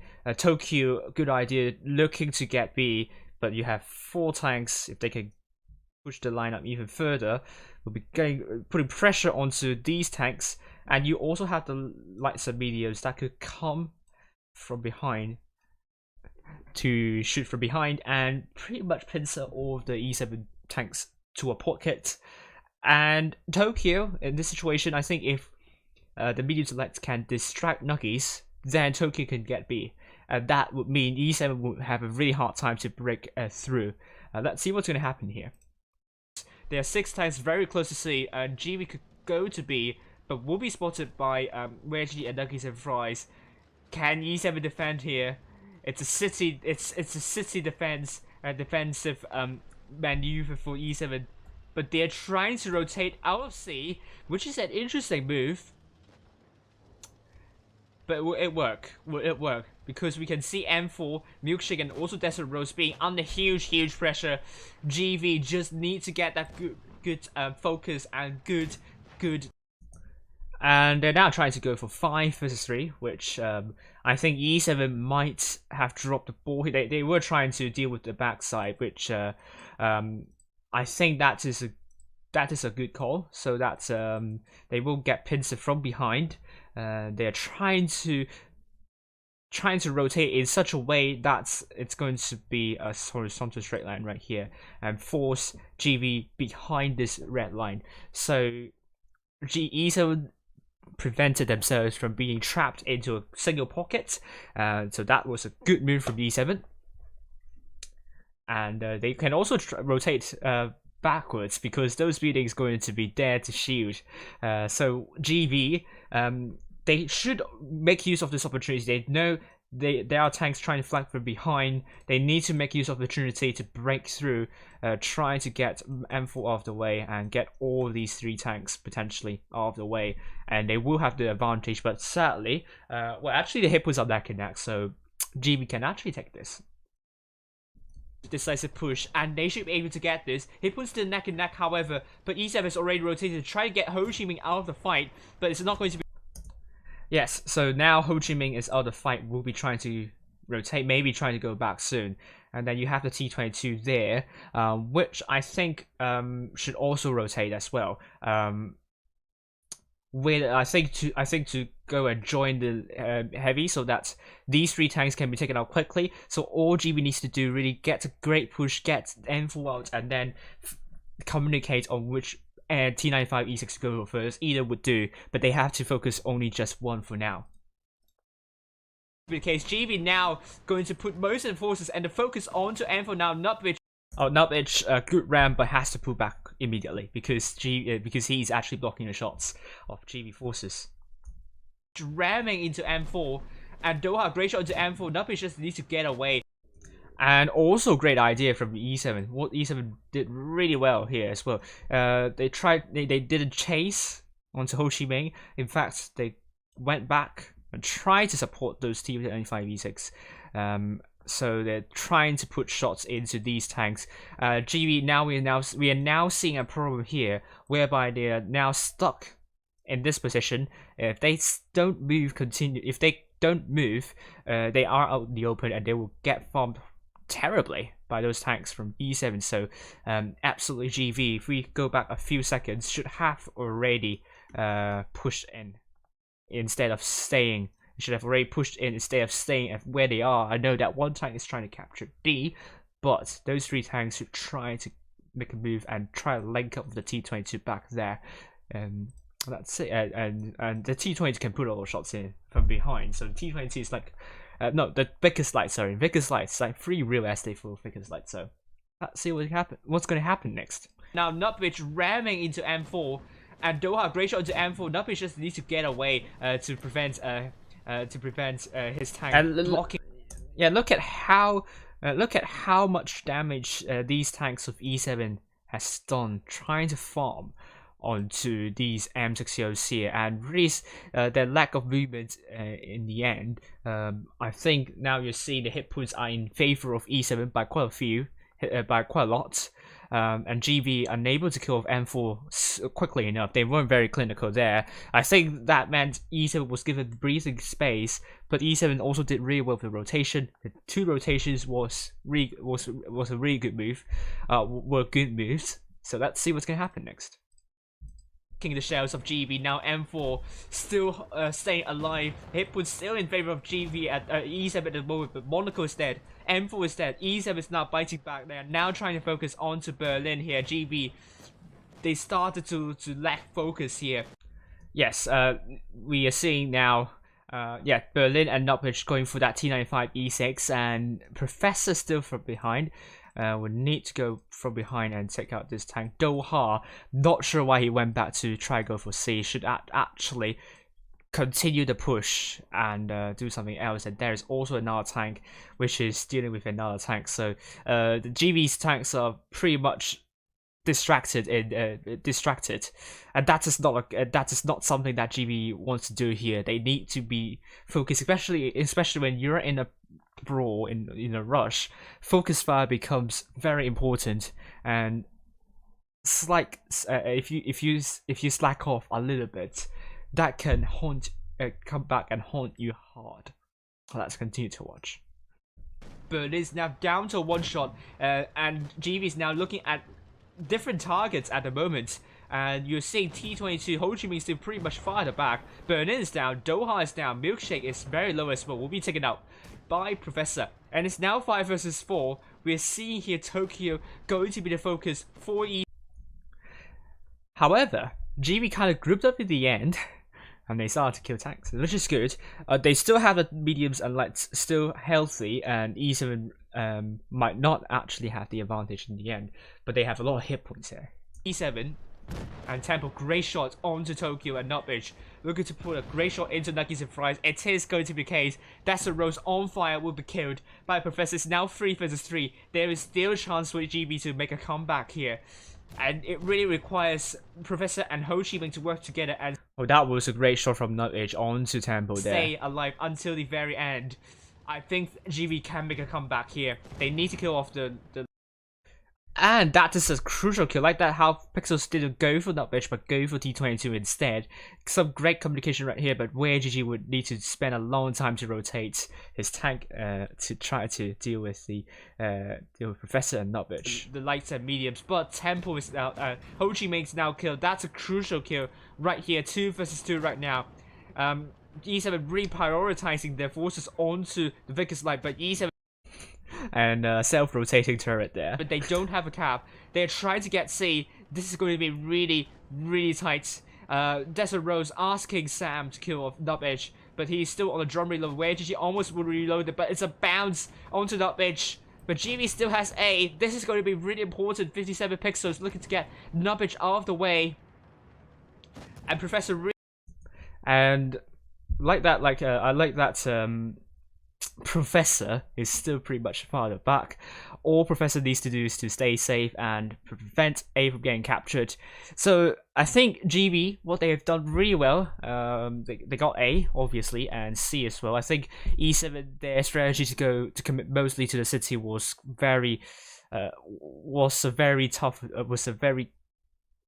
audacious move, and it almost didn't pay off, or it went down to the very end.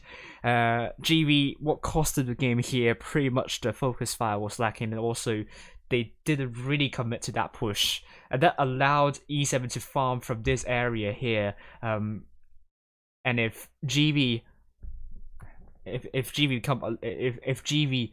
had been a lot more decisive, I do think it would be a crucial win, and a relatively comfortable win for GEV. Sadly, it's not the case, and it's an E7 win, and it went down to the very end. 995 cap points for GEV, almost got it, and E7 won it in the end.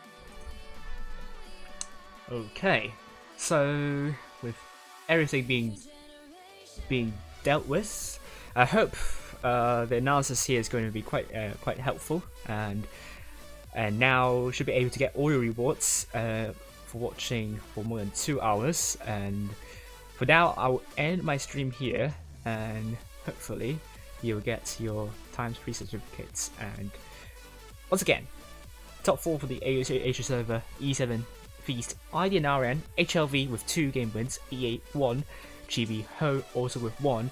All the clans here have gotten a point already, and EA finally got their game win, which I feel really happy about. RN, despite losing 0-4 to E7 early on, they came back nicely and won against ID4, which is a huge statement here. You can't kill RN like that with just only a 4-0 win. RN will come back even stronger, and this could be the start of a good run of games for RN. We will never know. Tomorrow I will only follow one game, and there is only one game tomorrow, so I can only follow one game. So which team would I follow tomorrow? You will find out tomorrow. And for the EU server, I'll be following BPS tonight. For now, thank you all for joining, and see you soon. Good night all, and goodbye. And also follow Rolling Storm. He will be streaming grand final of the Challengers tournament. See you later soon. Bye for now.